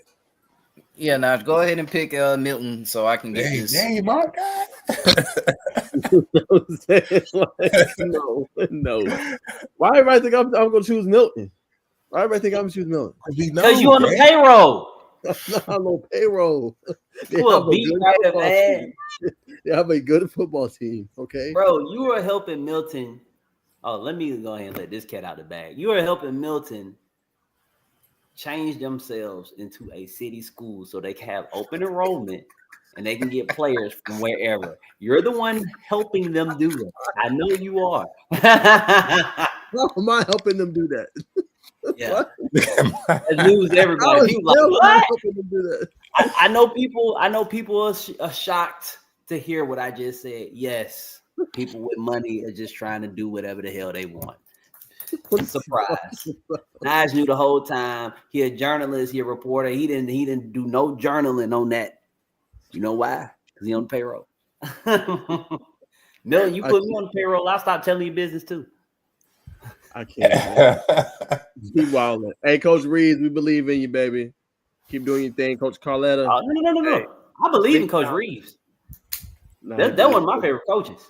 I love Coach Reeves. Now he's his favorite coach. Like, where is this coming from? No. That one of my favorite coaches right there. Coach Reeves, that's the man. That's the man right there. That's the man. But I can't pick them. Come on, bro. I'm also objective. It's a home game. They both in Georgia. It's a home game for both of them. Home game, bro. They're gonna run the ball with Atchison and Hickman, and they're gonna hit you over the top with their weapons on the outside. What weapons? You're talking about the number one blocking tight end in the country? They will hit you with Aiden Williams. They'll give you their work. Who was the first person you said? Grant Hovland. You know his archetype on the video game is blocking, right? That's a video game. Where you think they get this from? They get them from real life. I can't, man. Go ahead and get your prediction, man. Go ahead. I'm going with I keep getting interrupted. I'm going with Milton, upset, home win. This game will be televised on GPB. So y'all boys, make sure y'all go check it out. I'm going with the Eagles. I may or may not be at this game. I'm still trying to figure it out. I know it's going to be people there. I may or may not go. I don't know. Either that, I'm going to let Mark turn on your team like that. What do you mean turn? You not gonna show up for your folks? Milton's Some your right. people. Here you go. They got you on the sideline every game. Hey, Najee get special access. Move the hell out of the way. They give you popcorn during the game. I know they do. Discounts at the concession stands. I can't, man. Najee get the military discount. He ain't never been in the military. I can't, bro. Come on, man. But all right, fellas, man. We appreciate everybody, man. Rolling with Milton. Man. But we appreciate everybody tuning in, man. We'll be back again with another show with all these fellas. QB Mark, DB Coach Jew, man. We're gonna welcome on our next guest, man, for upcoming. Hey, Julian, answer this kid here, either in the text or whatever you want to do while we're bringing on our guests. Said most underrated DBs in Georgia. You can do an Instagram post on it or hit the chat, whatever you want to do. But I know he didn't hit. Watch this. Yeah. Hold on. There you go. Yeah, thank you, Julian. That's perfect. Yeah, show him that. Jaden James. He played for Hillgrove now. He is the most underrated cornerback in Georgia. Why? Because he's the best cornerback in Georgia. But he don't have the recruiting hype and the stars and all that stuff because he might be 5'9". So that's why. He got the best film. So if you want to see how to be, if you want your son to be a great corner, you want to see what a great cornerback look like, just type in Jaden James Huddle Hillgrove. You can watch the McEachern tape from his junior year. You can watch the mid-season from Hillgrove from his senior year. I don't look at over 250 highlights from cornerbacks just in Georgia. He got the best one. There you go. All right. There's your answer. All right, y'all. Appreciate you, Mark. Appreciate you, Drew, man. We'll see y'all next week, man. All right, I'll y'all see you boys, next man. game. Yes, sir. See you at the Yeah. game. All right, man. We got Coach Tigger in the background, man. Shout out to QB Mark. Obviously, shout out to Jew, man. But we're gonna welcome on our guest, Derek Teagle, man. And get empowered for life. What's going on, man? Hey, what's up, man? How you doing? Doing good. We appreciate you coming on, man. How's everything going? Good, man. You guys are funny. That's a hell of a show. We'll say that. It's a hell of a Yeah. show. But yeah, man. So obviously you're one of our big sponsors for our show, man. So tell everybody just the work you do, man, with these athletes, man. A little bit about your initiative and just the purpose and the mission behind everything that you do. So like honestly, it's bigger than athletes. One of our drawing cards, the things I like to speak about is how we mentor kids. Like it's a mentoring program that athletes has become a big part of it. We serve a lot of kids locally, serve a lot of kids across the state of Georgia. And like I think one of our biggest calling cards is that we have over 300 kids that graduated college with degrees, 85 students now have their own business that graduated. So to me, it's saying athletes is almost like underplaying the impact that we have. We big on doing seminars. We big on educating others. I'm really big on collaboration with local groups, statewide groups, as well as educating our youth. So the athlete part is part of it, but I don't want to undersell the other part, which is the educational component. I'm a firm believer in getting kids educated. Like we take, I think, 28 trips per year to educational tours just to get our kids educated from Macon to Montgomery to Selma to Memphis to Jackson, Mississippi, just to get our kids educated. So I know athletes I'm connected with a lot of athletes, but don't want to overlook the part of the student part and how important that is, and also how important it is to sell the part of you can be a business owner. That's why I respect what you guys are doing, because you guys are young business owners, and I respect that. So I want to ask you about that. I think an important part I want to kind of peel the layer on is just the mentorship. We see it all the time, Mr. Teagle, just not having that person in front of you, to guide you or just to tell you maybe to go in the right direction. Even like you said, as being a young business owner or taking that entrepreneurial step. So I want to ask you that aspect, like what does your program do in order to mentor the kids, and what are some key things you think people need to do in order to, just help further along the next generation? Well, I think the biggest thing is the word mentoring, like you just said. Like in mentoring, it looks totally different. I can see Bacon on the sideline at a game and talk to him for 2 minutes, and that can be a mentoring session because I don't give him nothing but facts. Maybe some things he don't want to hear, maybe some things he do want to hear, but I don't give him facts. And the reason why I feel like I should mentor someone like Bacon is that I made a lot of mistakes through this whole process. A lot of folks see the things that go on really, really well, but there've been a lot of mistakes through this process, and I don't want him to repeat those mistakes. I'm a firm believer that you can go through life by having mentors, or you can go through life by making a lot of mistakes. I don't want someone like Bacon or Sleeper or anyone that I'm connected with, that God's connected with, to make those mistakes. So to me, one of the biggest things is understanding the role of a mentor. You don't have to have this amazing platform to be a mentor. It can people looking for quality time, looking for consistency, and they want to know that you care. So to me, that's what mentoring is supposed to look like. That you just give them that quality time, consistency, and also through that they'll know that you care. And then I want to ask you, obviously, you're heavily involved in the media aspect and the side of it. So talk about those brands and what you really saw early on from Arvon Bacon and Bacon Network, Sleeper Media, that maybe needed that knowledge, that toolage maybe from you that you could go in and help them out with as they continue to kind of blossom and flourish in their own business acumen. Well, the drive. Bacon have amazing drive. Sleeper have amazing drive. Be the Ram have amazing drive. Like there's so many guys out there that doing it, and girls that out there doing it that got these amazing drives. So what I want to do is just encourage through the good, through the bad, through the mistakes, just to encourage. Because I know, like I first started out this whole process for running a nonprofit that made a lot of mistakes. A grassroots nonprofit, so I didn't have the $1 million support or the $1,000 support. You know, it was a real struggle. Now my goal is to help other nonprofits, get a step ahead, but also help young business owners get a step ahead. And it doesn't matter if you're older or younger or black or white or Hispanic. Like the goal is to help others. You know, so I always share, like when I look at our logo, it's a cross in the middle because I'm a firm believer. But also it's two hands come together, and that means a lot of things. It can be black and white. It can be Republican, Democrat. It can be tall and short, whatever you name it. But I always call it collaborate and educate. You know, I want to educate and I want to collaborate and make sure that we touch as many youth as we can. Like I'm not on this earth to per se serve a lot of adults. I just don't feel that way. I feel like God gave us this vision 18 years ago to serve our youth and continue to educate our youth.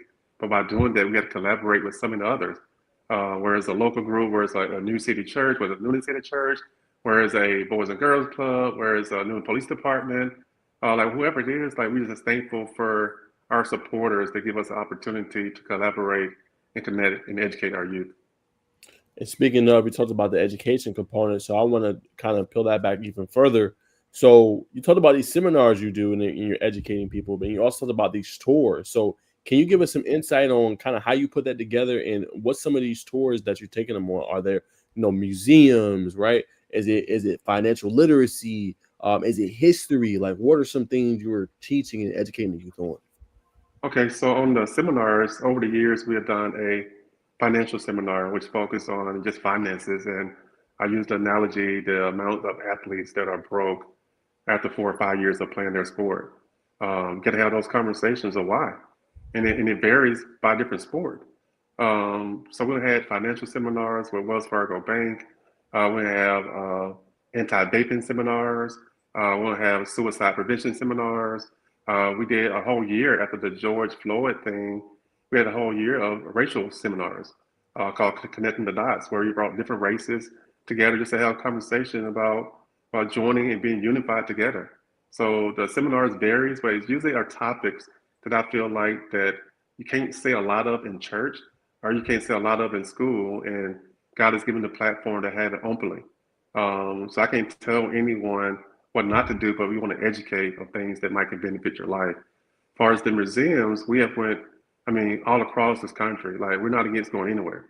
Probably one of my favorite trips is the Memphis trip because it gives us a chance to go to the Civil Rights Museum, Bass Pro Shop, Graceland, jazz festivals. Like give us a chance to do some different things in Memphis, and also the Montgomery one, the Legacy Museum, the Rosa Parks Museum, because give us a different perspective of things that a lot of people don't know about. when it comes into lynching and stuff like that. So those are two of my favorites, but we try to travel as far as we can. I love going to Macon, Georgia, to the tennis complex, to the Harriet Tubman Museum, Little Richard House, Oldie Reading Museum. I mean, it's just a lot of history out there that we can explore. My last question before I throw it to Bacon, I want to ask you just this is a different. I mean, obviously your vision has always been youth, and I commend you for that because this may be one of the more distracted, youths that we may have seen with just different things getting their attention, right? The phones, right?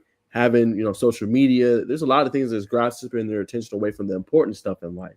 So my question to you, even though they're supremely talented, they're very smart, the work ethic might not be the same. When you see and you compare it to different generations, how do you best connect with the youth and be able to get to them in a way that maybe others haven't or cannot, you would say? Consistent deposit of love at the beginning. So be consistent. Give them love. Just show them love. Just show them love. Show that we hear you. Showing it's okay. Showing that it's going to be all right on the beginning.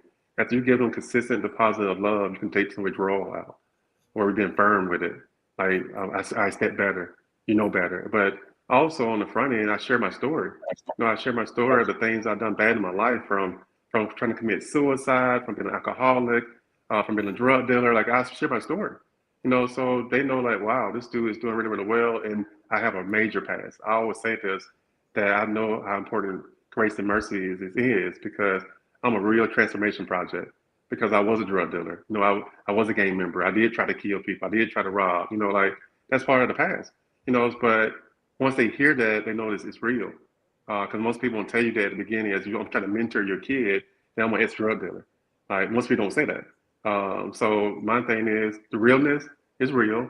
I don't sugarcoat it, but at the end of the day, it's a benefit long term. Because now once I be real with them, they're more likely to be real with me. What's yours, baby? Nah. At first, I want to say, man, to be talked about third person like I'm not here was a little weird, but nonetheless, I do appreciate it. I appreciate y'all. But I just want to, what I'm saying, just since we are kind of being vulnerable, you don't have to go deeper to your story, but just what's something when somebody's trying to turn that corner, you know what I'm saying, they're trying to go on from, let's say, rock bottom, what's something that they need to do, you know what I'm saying, to continue that process? Well, on my end, it's always come with God.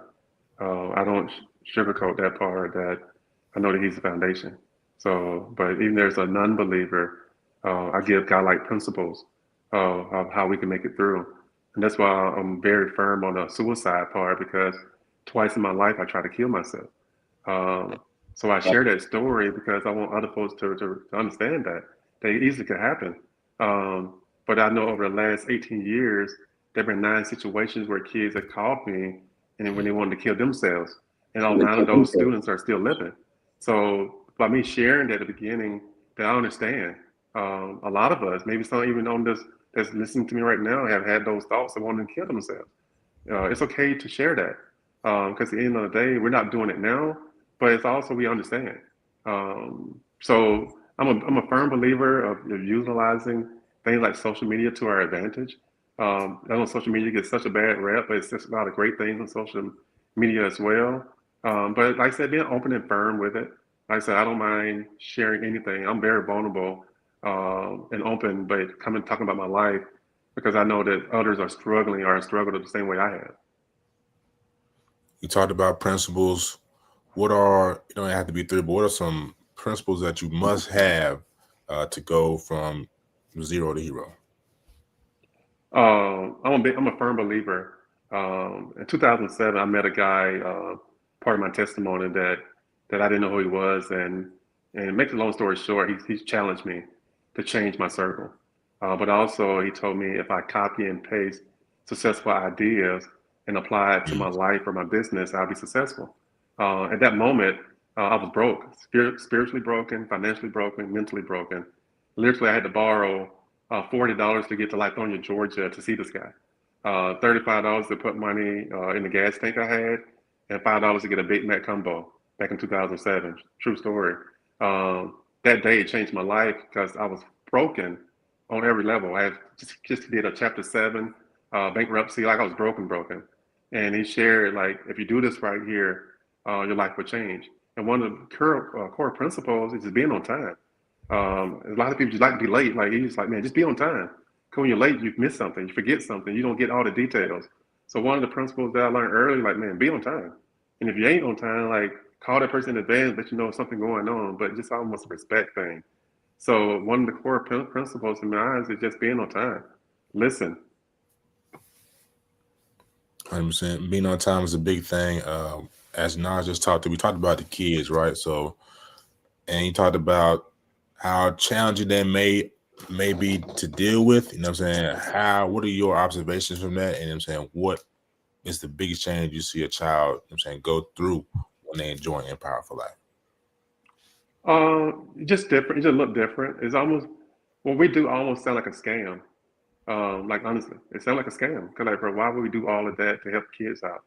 But they don't see the other part of how we want our kids to volunteer, how we want our parents to be involved, how we don't believe in doing drop-offs with parents.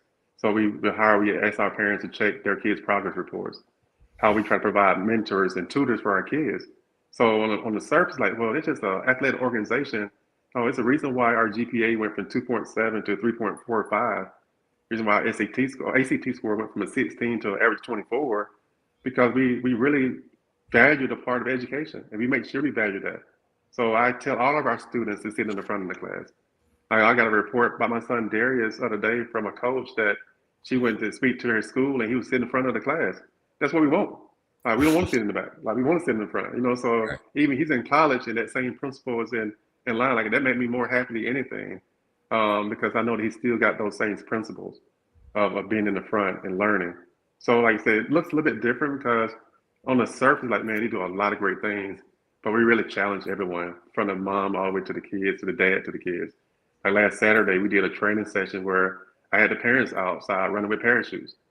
Why? Mm. I'm like, why not? Why not? Why not get in with them and do it with them?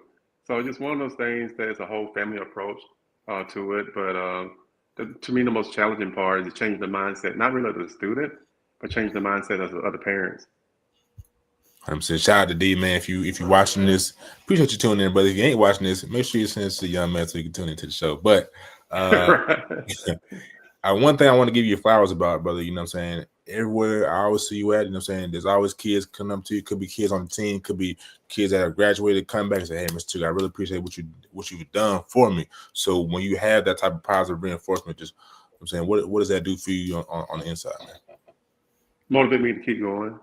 Like I shared, it's funny now that I'm not going to stop till the casket drop. And they come from the kid just putting it in me. Like when I see that, like you were describing, it made me feel so good. Or when I hear about, like I was talking to my sister today about, we had a step team in 2017, and just to hear about one kid got two businesses doing the hair, one kid got her own step team, another kid running another business. I mean, that made me feel good because these kids are like 23, 24 years old, like doing this type of stuff with two businesses. I mean, so stuff Nice. like that just encouraged me to keep it going. We started out with only boys. In 2017, we started incorporating girls sports, and now I love it. I do girl basketball showcase on top of boys basketball showcase. So just one of those things that God continue to open doors for us to do more different things. I'm gonna send two more, and I'm gonna throw it back to Naj. Since you already talked about the Georgia Elite Classic, you do got a team empowered. You know what I mean, under the Minority Coaches of Association with Coach Tink for the Rising Seniors Bowl. It's coming up here pretty soon. So just talk about that. You know what I'm saying? How can they be a part of something like that? And what is that weekend, right? Entail, or week, really? So number one, big shout out to Ahmad Tinker for planting that vision in me. It was not Derek Tickle vision at all. So I must give him credit for giving me the push to do it. But it's a family to me. It's not just a game. It's just not a week. So we pick kids that we feel like being overlooked all across our state, to be a part of our All-Star team, where we play against, like last year we played Atlanta Public Schools. I think this year we either got Douglas County or Clayton County. Where we get kids that being overlooked and put them on a team, but we talk to them way before then. Like we having conversations now. We having a staff meeting this upcoming Sunday just to talk about what we can do for our kids. So it starts off with a overall team meeting, Zoom meeting. It leads to coaches giving out players playbook, Next thing we're doing is a team bonding session. Then we practice this year the 26th, 27th, 28th. We play on the 29th, and hopefully we go out there and and win. But most importantly, give our kids exposure. We have college coaches come to our practice. We have college coaches on the sideline, and the goal is to get kids exposure. Right now, we have, as our last 3 years, we have 58 kids active on a college roster, anywhere from University of Virginia to Georgia State, to Valdosta State, Savannah State, West Georgia. I mean, anywhere between Point University, Carson Newman, Tennessee Valley, like different ranges of kids, but they are on active rosters, 58 kids, and not including the kids that are committed this year that was on our team. So it's been a great success story. Very thankful to Coach Damon Dawson, Charles Wood, Jamani Brunner, that been in this thing with me, David Teagle, to be in this thing with me from day one. But just looking forward to getting a group of kids together and competing. A couple of kids that you mentioned on the show tonight, Izzy Martinez, the kicker from Luella. We invited her to be a part of Team Empowered. Nigel Pittman, wide receiver Thomasville, very dynamic. I think one of the best wide receiver, underrated receivers in Georgia. We invited him to be a part of Team Empowered. So just one of those things that we try to reach, around to find some good kids. Of course, going to get some of our local kids to be a part of it. But just an avenue, another platform that we can sprinkle in some gospel, sprinkle in some teamwork, but also go out there and put a good performance in front of their family one last time. So it's been a great thing. I love the atmosphere. Like I said, minority coaches of Georgia do a really good job with this game and the activities. Just looking forward to it, man. Like, so we had some really good games. I think last year we lost 21-20, I think, or something like that. So looking forward to just going out there to compete and give our kids some more exposure. Absolutely, man. That's why I feel like you was not just being a great sponsor, but a great spokesman for tonight, because what I'm saying, not only have tapped into D1, they do D2 all the way down to NAI. So whatever skill level, you can serve the kids very thoroughly. But last question for me, because I know Naj get ready. Hey, Bacon, can I say this real fast? Yeah, go ahead, real fast? We need some more. I want some more dogs, though. I need some more dogs. So is anybody out there that feel like they're a dog? Like we need some really good dog with character to be a part of our Team Empowered. We got half our roster filled, but we're still looking for some serious dogs to go out there and compete with us. We will definitely take care of you. So anybody that's out there that's hungry, there's some dogs with good character. We want you on Team Empowered. Just a brief promo commercial. Quick screen record and throw it out there, brother. I like that. But I know now you're gonna tap into the business venture bag. You have a nonprofit. I got an LLC. I think Naj's gonna start his LLC when the time is right. But just why should someone go nonprofit, or why should someone go LLC, or just just give us a thorough opinion of both and which one's more beneficial for somebody trying to start. I guess it depends on what you're trying to accomplish. I started out with the nonprofit side of things. It branched out to be a little bit of both. So to get the benefits of that. But to me, it's not. I'm like, how do you choose a good college? It's all about a fit.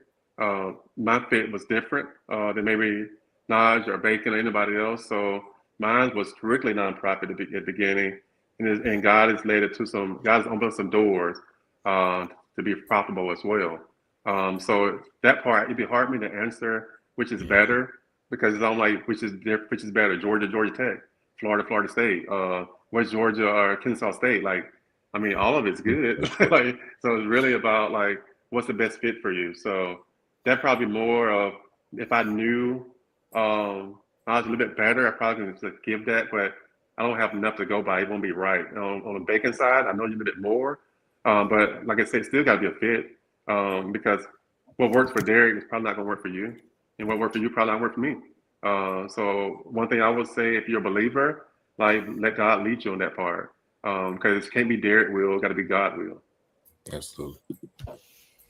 My question for you, as it goes back to me, just tell us about a kid's success story, if you don't mind, just sharing, just somebody that went through your program and whether they were struggling or not, or whether they just needed some guidance.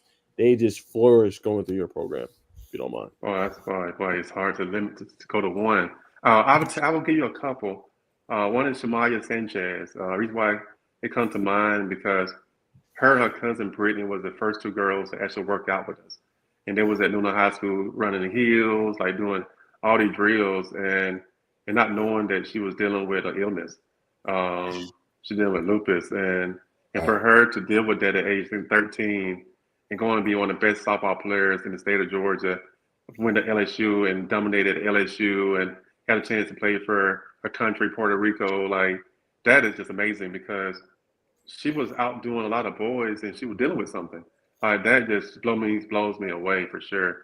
So if I say one name at the top, it'll be Shamaya Sanchez on the girls side of things, and on the boys side of things, I would say Austin. I'll go Austin Colton. Somebody played basketball at East Qaeda. And the reason why I would say Austin, in which I can say up to about 700 different boys, is the fact of that first time I got a chance to be around him, I saw that he was a coach. First time I coached with him, I saw that he was a coach. First time I coached against him, I saw that he was a coach. And right now he's playing basketball at LaGrange College. Right now, but he's someone that I feel like gonna be a great coach one day. Cause you see it totally different. His dad is a coach, Pierce Colton. He played at East Carolina High School. Last year played at East Georgia. But I just think the world of him. And like I said, that I can say a million names it seems like, but the two that come to my mind, just top of my head, Shamaya Sanchez and Austin Colton.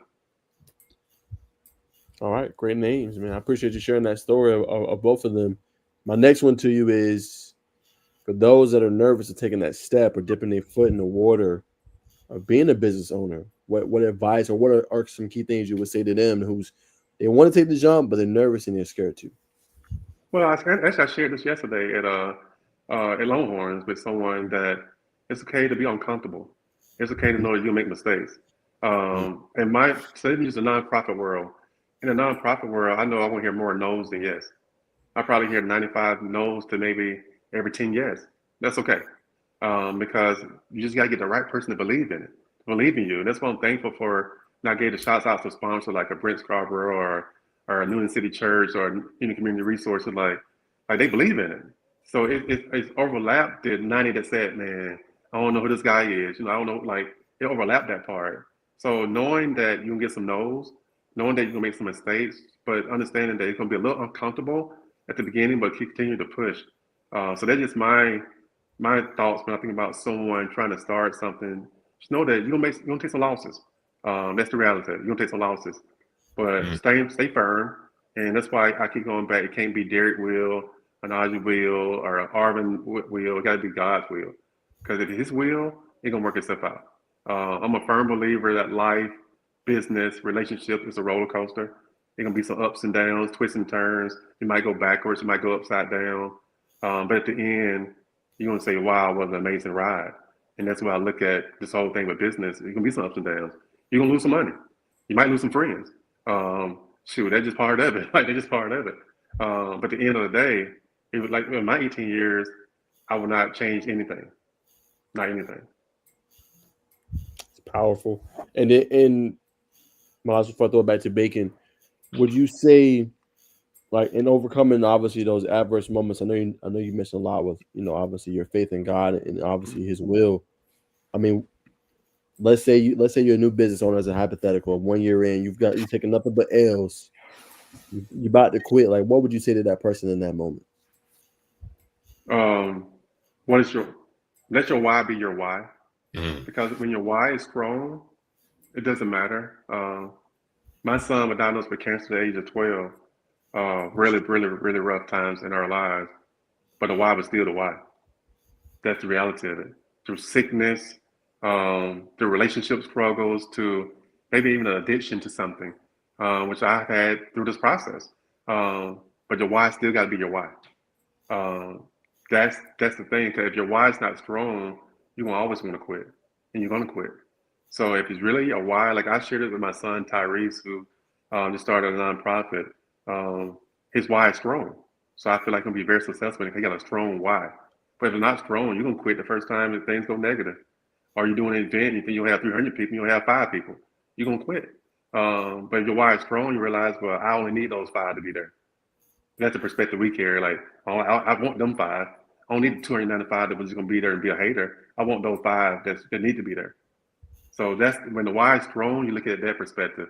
If your why is not strong, you're like, man, I wasted all this money. I got a DJ. I bought this. I did this, and only 5 people showed up. You're gonna quit. So when your why is real, and then when your why is strong, you're gonna continue to go. How does for someone who is maybe new information, how do they find their why? I found my why by reading a book called Purpose Driven Life. But the other reason why I found my why because I asked God to give me my why consistently, and He didn't give it to me overnight. So it's, once again, go back to the whole consistency part. Like I kept on asking, kept on praying about it. And showed me this why. And honestly, I thought what He showed me was totally different what it ended up being. Like I thought I was gonna mentor 3 kids, a black kid. Let me say that correctly. I thought I was gonna mentor 3 boys, one black young man, one white young man, and one Hispanic. That was my goal. God, like, no, bro, you're doing more than that. Um, but I asked, and mentorship was the thing that kept on getting revealed to me. You got to be a mentor. You got to be a mentor. You got to clean up what you messed up. The things you were doing wrong, you got to clean those things up. So the mentoring part was part of the why. I didn't realize it's going to be what it would turn out, though. I didn't see, the Team Empower, the Georgia Elite Showcase, the Exit 47 Comedy Jam, the golf fundraiser, the comedy show, the gospel concert. We're about to launch a putt-putt fundraiser starting tomorrow. Like I didn't see none of that stuff. So it's just one of those things that I didn't see it, but I knew that mentorship was going to be the foundation. 100%. Last 2 things, I think we're gonna let you go, my friend. Thanks again for coming on. In this, it don't have to be the early moments. Just in moments of adversity where you got so much going through your mind. You could be thinking about yesterday, where man, I probably shouldn't have bought that cheeseburger. I need that other dollar to buy that tank of gas to get somewhere. You think about tomorrow because I got to pay rent next week. So how do you stay locked in on the day at hand? One thing I budget. Like I'm a firm believer in a budget. But also, I'm a firm believer it got to make sense. What's the return of the investment of every move I make? If it don't benefit me spiritually, if it don't benefit me mentally, if it don't benefit me physically, if it don't benefit me financially, why is Derek Teagle doing it, and why is Derek Teagle following it? So it don't benefit me spiritually, why do it? If it don't benefit me physically, why I'm doing it? If it don't benefit me mentally, why I'm doing it? And why, if it don't benefit me financially, why I'm rolling with it? Because that means wasting my time. And I'm 48, so I can't be wasting a lot of my years, right? Like I'm about halfway there. Like would God give us 120? I'm about halfway there. So Right. so I can't be wasting time. So it got to make sense. So return of investment is major. So when I'm trying to make the decision, should I eat this or should I eat that? So budgeting is a big part of it. It's something that I taught my young men early, how to budget, how to save, how to invest. So just got to make sense. 100%. Last thing, Naj, if you don't have anything to say, or go ahead, brother. My last one for you, man. Now you talked about bacon earlier, and you answered this question, at great level. But like, for you, I mean, like you don't know me either. You've gotten to know me better, over the past, I'm saying, a few months. So, what have you just seen in us, and maybe what we're trying to build and do as business owners? Still figuring it out, to be honest with you. Still going through the adversity. Still trying to turn that corner. What did you see in us where you was like, hey, I want to take a chance on y'all and what y'all trying to do and what y'all doing for kids? Like, what was that spark that you might have seen in us to help us along the way and along the path of our journey, if you don't mind sharing? Oh, that, I think connecting with you guys was major. You don't believe this, but you follow me on Twitter was major for me because I see your connections, and to me it go back to the whole collaboration piece. I feel like me supporting, going to help others to support. But I see you guys. Like it's one of the things. Like I don't want you to throw out support to anyone. You got to see it. I know the passion is right. I know the mentality is right. So why not support that? Like I'm thinking I'm a golden child. I got ahead of the game. There's a lot of folks can come behind what I'm personally doing or what Art Empire for Life personally doing by supporting like what you guys, the platform you guys have, and how live and real you guys are. Man, I was cracking up with QB Marcus and DB Coach. Man, that jump was funny because y'all are saying a lot of things a lot of folks want to say, and I love that. I love that, and I love realness. Like it's one of the things that realness come in different shapes, sizes, and form. but I love realness. So you guys are killing it. So it's easy to support you guys. Like it's easy to support you guys. But like honestly, no lie, when you follow me on Twitter, oh wow, that's what's up. That's dope. Because I respect you that much. I I'm being appreciate dead that. serious. I mean, it took a while to follow You me don't too, know man. it. You don't know what level of Hey, I was sport. Yeah. noticing. I was noticing that it took you a while to follow me too. I, I had to follow you twice, man, to catch your attention. I ain't gonna lie, coach. I get like so don't BS. I was telling Bacon this. Bacon's like, yo, Naj, I'll tag you with something. You don't do nothing back. I'll get 20 plus. It'll go away 5 minutes. Coach, I'll get another 20 plus. Go away 5 minutes. And now, coach, it's so crazy. It keeps going. So I don't even see it. And then like I'll sometimes get followers in waves. It'll be like 25, 30 people.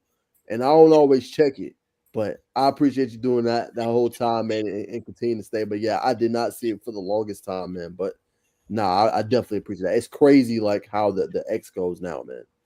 Well, you know, I won't keep knocking till the door is open, so I'm gonna keep knocking at you. As you supposed to. Right. Go ahead, Big. I just wanted to ask for that. Nah, brother. I mean, that's all we got for you. I was gonna give you your own big sell. You know what I'm saying? Same thing you want to the people. Why it should be a part of E4L, brother. I think. Can you hear me? Yes, sir. You good, brother. I'm just Okay, giving you okay. your own. Yeah. Okay, I got you. So to me, the most important part is to be a part of something that's going to educate others. We're a firm believer in that. We're a firm believer in getting our kids opportunities. Over the last 18 years, we have over 300 kids with college degrees, 85 kids that run their own business. Like to me, that's a selling point. Like if our kids getting better, our kids getting smarter, and we're not allowing any excuses. I'm a firm believer in Nelson Mandela when he's talking about how important education is. So our goal is to get our kids educated. It don't matter, once again, if they're black, they're white, Hispanic, it don't matter where they come from. All our kids deserve an education. And it's our job through this ministry by using a football, a basketball, a flag football, whatever it is, to get our kids educated. So to sell it, to me, that's what it is. It's about educating our youth to be better.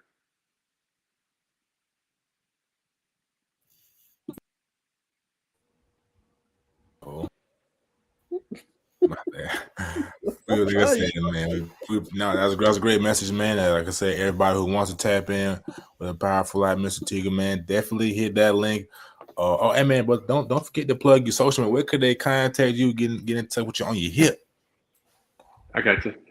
So my on Twitter is Trust God Process. Trust God Process. And also it's NHS. So NHS Kobe Bryant number 0824. So at Trust God Process. And on Twitter it's NHS 0824 and E for Life Athletes. So I got 3 different Twitter handles, but NHS 0824, Trust God Process, and at E for Life Athletes. There you have it, ladies and gentlemen, man. Straight from the mouth of the founder. Again, brother, we appreciate you coming on. And most importantly, we appreciate you, you know what I'm saying, supporting us. You know what I'm saying? We know where it would be, but we're much better off for you. You know what I'm saying, you supporting us, brother. So thanks again for coming on. And I'll see you this Friday for the fun. I'll text you, brother. I'll see you this Friday, brother, real soon. Okay, man. You take care. Yes, sir. Be blessed. Appreciate you, man. Yes, sir, man. Shout out to our big sponsor on the show, man, Derek Teagle, man. Appreciate learning more about his story, man. Empowered for life. Y'all make sure, man, y'all go get empowered. I love what he's doing, not just for athletes, as he said today, and we learn, man. It's also for kids and mentorship. And I think we at a point in life where that's very important. You know what I'm saying? It's not just about athletes, and it's also about the kids out there that want to be more educated, the kids out there that want to take that next step forward in their life. And I love somebody's out there doing it. And I know it's not the easiest. You know, this generation is very distracted, but they're also very smart. It's just connecting with them at the right level that can help them take that next jump, man. So shout out to Coach Teagle and this platform and what he's doing, you know, for these kids, man, and for the youth in general, man. So we appreciate him supporting our podcast, everything we got going on. It will be a very busy week for me and Bacon. We got a lot going on this week, man. So just coming up for those that don't know, I have my tell the tape tomorrow at 6:30. We will have an exclusive interview with Armand Parker of Llewellyn at 8 p.m. So you can stay tuned for that. I'll be back for my college football show at 8 p.m. or no, excuse me, 6:30 p.m. on Wednesday. I have another interview also that Wednesday night, and then we will have a packed Thursday night with Charlamagne Gibbons of Kingsville Basketball. He will join our show Thursday night at 8 p.m. as well. So very busy week coming up for us, man. But we're excited. We appreciate everybody tuning in. Hope you guys enjoyed another episode of the Sizzling News Podcast. Megan, anything you got before we wrap this up for tonight? Yeah, man, I probably usually go sports, but just for anybody who's out there, you know what I'm saying, going through something or is going to go through something or trying to do the entrepreneur thing, man, you just got to be all in. You know what I'm saying? Don't be afraid to take that risk, especially if you're younger, because, you know what I'm saying, pain, whatever you're going through, pain specifically, is the gateway to success and abundance. So like you said, like Mr. Teagle said, have your why, make sure it's strong, manifest on it, and pray on it. You know what I'm saying? And just go after it. I mean, you'd be surprised just what doors are open. God will always provide. And so just continue to push forward, man. You'll be all right. I'll couple that in saying the same thing. It's never easy, but sometimes you gotta, take that step, and it's all about your support system too. I have a very strong support system. Those that know, I won't reveal it, here on our platform, but a very strong support system that supported me in this process. It's not been easy. I've had some up days, I've had some down days, and everybody looks at my platform and they're like, "Oh no, you got almost 7K. You got." It ain't all peaches and cream. It ain't all, sunshines and rainbows. It's tough, trying to find that next, move, trying to support yourself financially. None of it is easy. But like I said, my platform and my goal on my platform is to be real, authentic, and also be able to give fans where they won't get nothing nowhere else. And also give kids a platform where they feel, to some of what Coach Tiggle's doing, they feel empowered, right? They're getting out there. They're getting exposed. They're getting to the right coaches that believe in them, and they can get to the next level, whatever that is, whether that's D1, D2, FCS, D3, NAI. I just want to empower kids where they feel valued and they can get their story out there in a unique way, and they can also get out there as far as exposure, man. That's what my platform is all about, and that's what I try to do for these kids. And as much as I can, like I said, I send it to coaches. I'm trying to tap in with more coaches. That's going to be my goal in the spring, is to get more college coaches so I can send them kids and put them on, man. So that's the goal of the platform, man. But that's what I'll leave y'all with today. Never give up. Keep working. Sometimes the small gains is worth it. And sometimes you got to take 4 steps backwards, take 2 steps forward. It's a learning process. But if you had that vision, you had that dream, never relinquish it, man. Keep pushing, keep striving towards it. And when you finally had a success, you could tell people your story and how you was able to do it. You ain't gonna get it in one day. It ain't gonna be about, you'll have a viral moment, but can you sustain it? It's the question. So take advantage of stuff like that. If you are able to go viral, have a viral moment, use it in a good way. But remember, you might see a viral moment of somebody, but it doesn't mean it was just overnight. They put a lot of work in to get to that process. I want to leave that with the youth here tonight. Everyone thinks it's all about, I went viral. Oh, I had these many clicks. Remember, there's a lot of work you had to put in to get to that. There's no microwave success in life. Right? None. You have to put in hours on hours of work. Yes, you can work smarter, but you're still going to have to work hard in order to get that as well. I'll leave you out with that. Well said, brother. I'll just end it off like this, man. I know sleep is a big thing for me, man. If I don't get sleep, sometimes I choose sleep off doing some things. So just like I said, whatever is holding you back, be conscious and trying to overcome that day to day, man. Just be even if you're conscious and fail, but you want to limit that number, but be as conscious as you can in those moments. Because if you can defeat that thing, it's only preparing you for the next thing. So now I said it best, man. Just not Rome was built overnight. So this self-belief is the biggest thing, man. So as long as you believe in self, keep God first, keep a good group of guys around you or a good group of anybody around you, you should be all right. But just gotta believe, man. Believe. You don't believe in yourself, ain't nobody gonna do it for you. They're not. We're gonna leave y'all with that, man. We will see y'all in the next one, man. I appreciate all our sponsors. Appreciate everybody tuning in to the show. We'll see you guys tomorrow night at 8 p.m. Yes, sir. Interview with Armand Parker. We'll catch y'all then, man. Peace.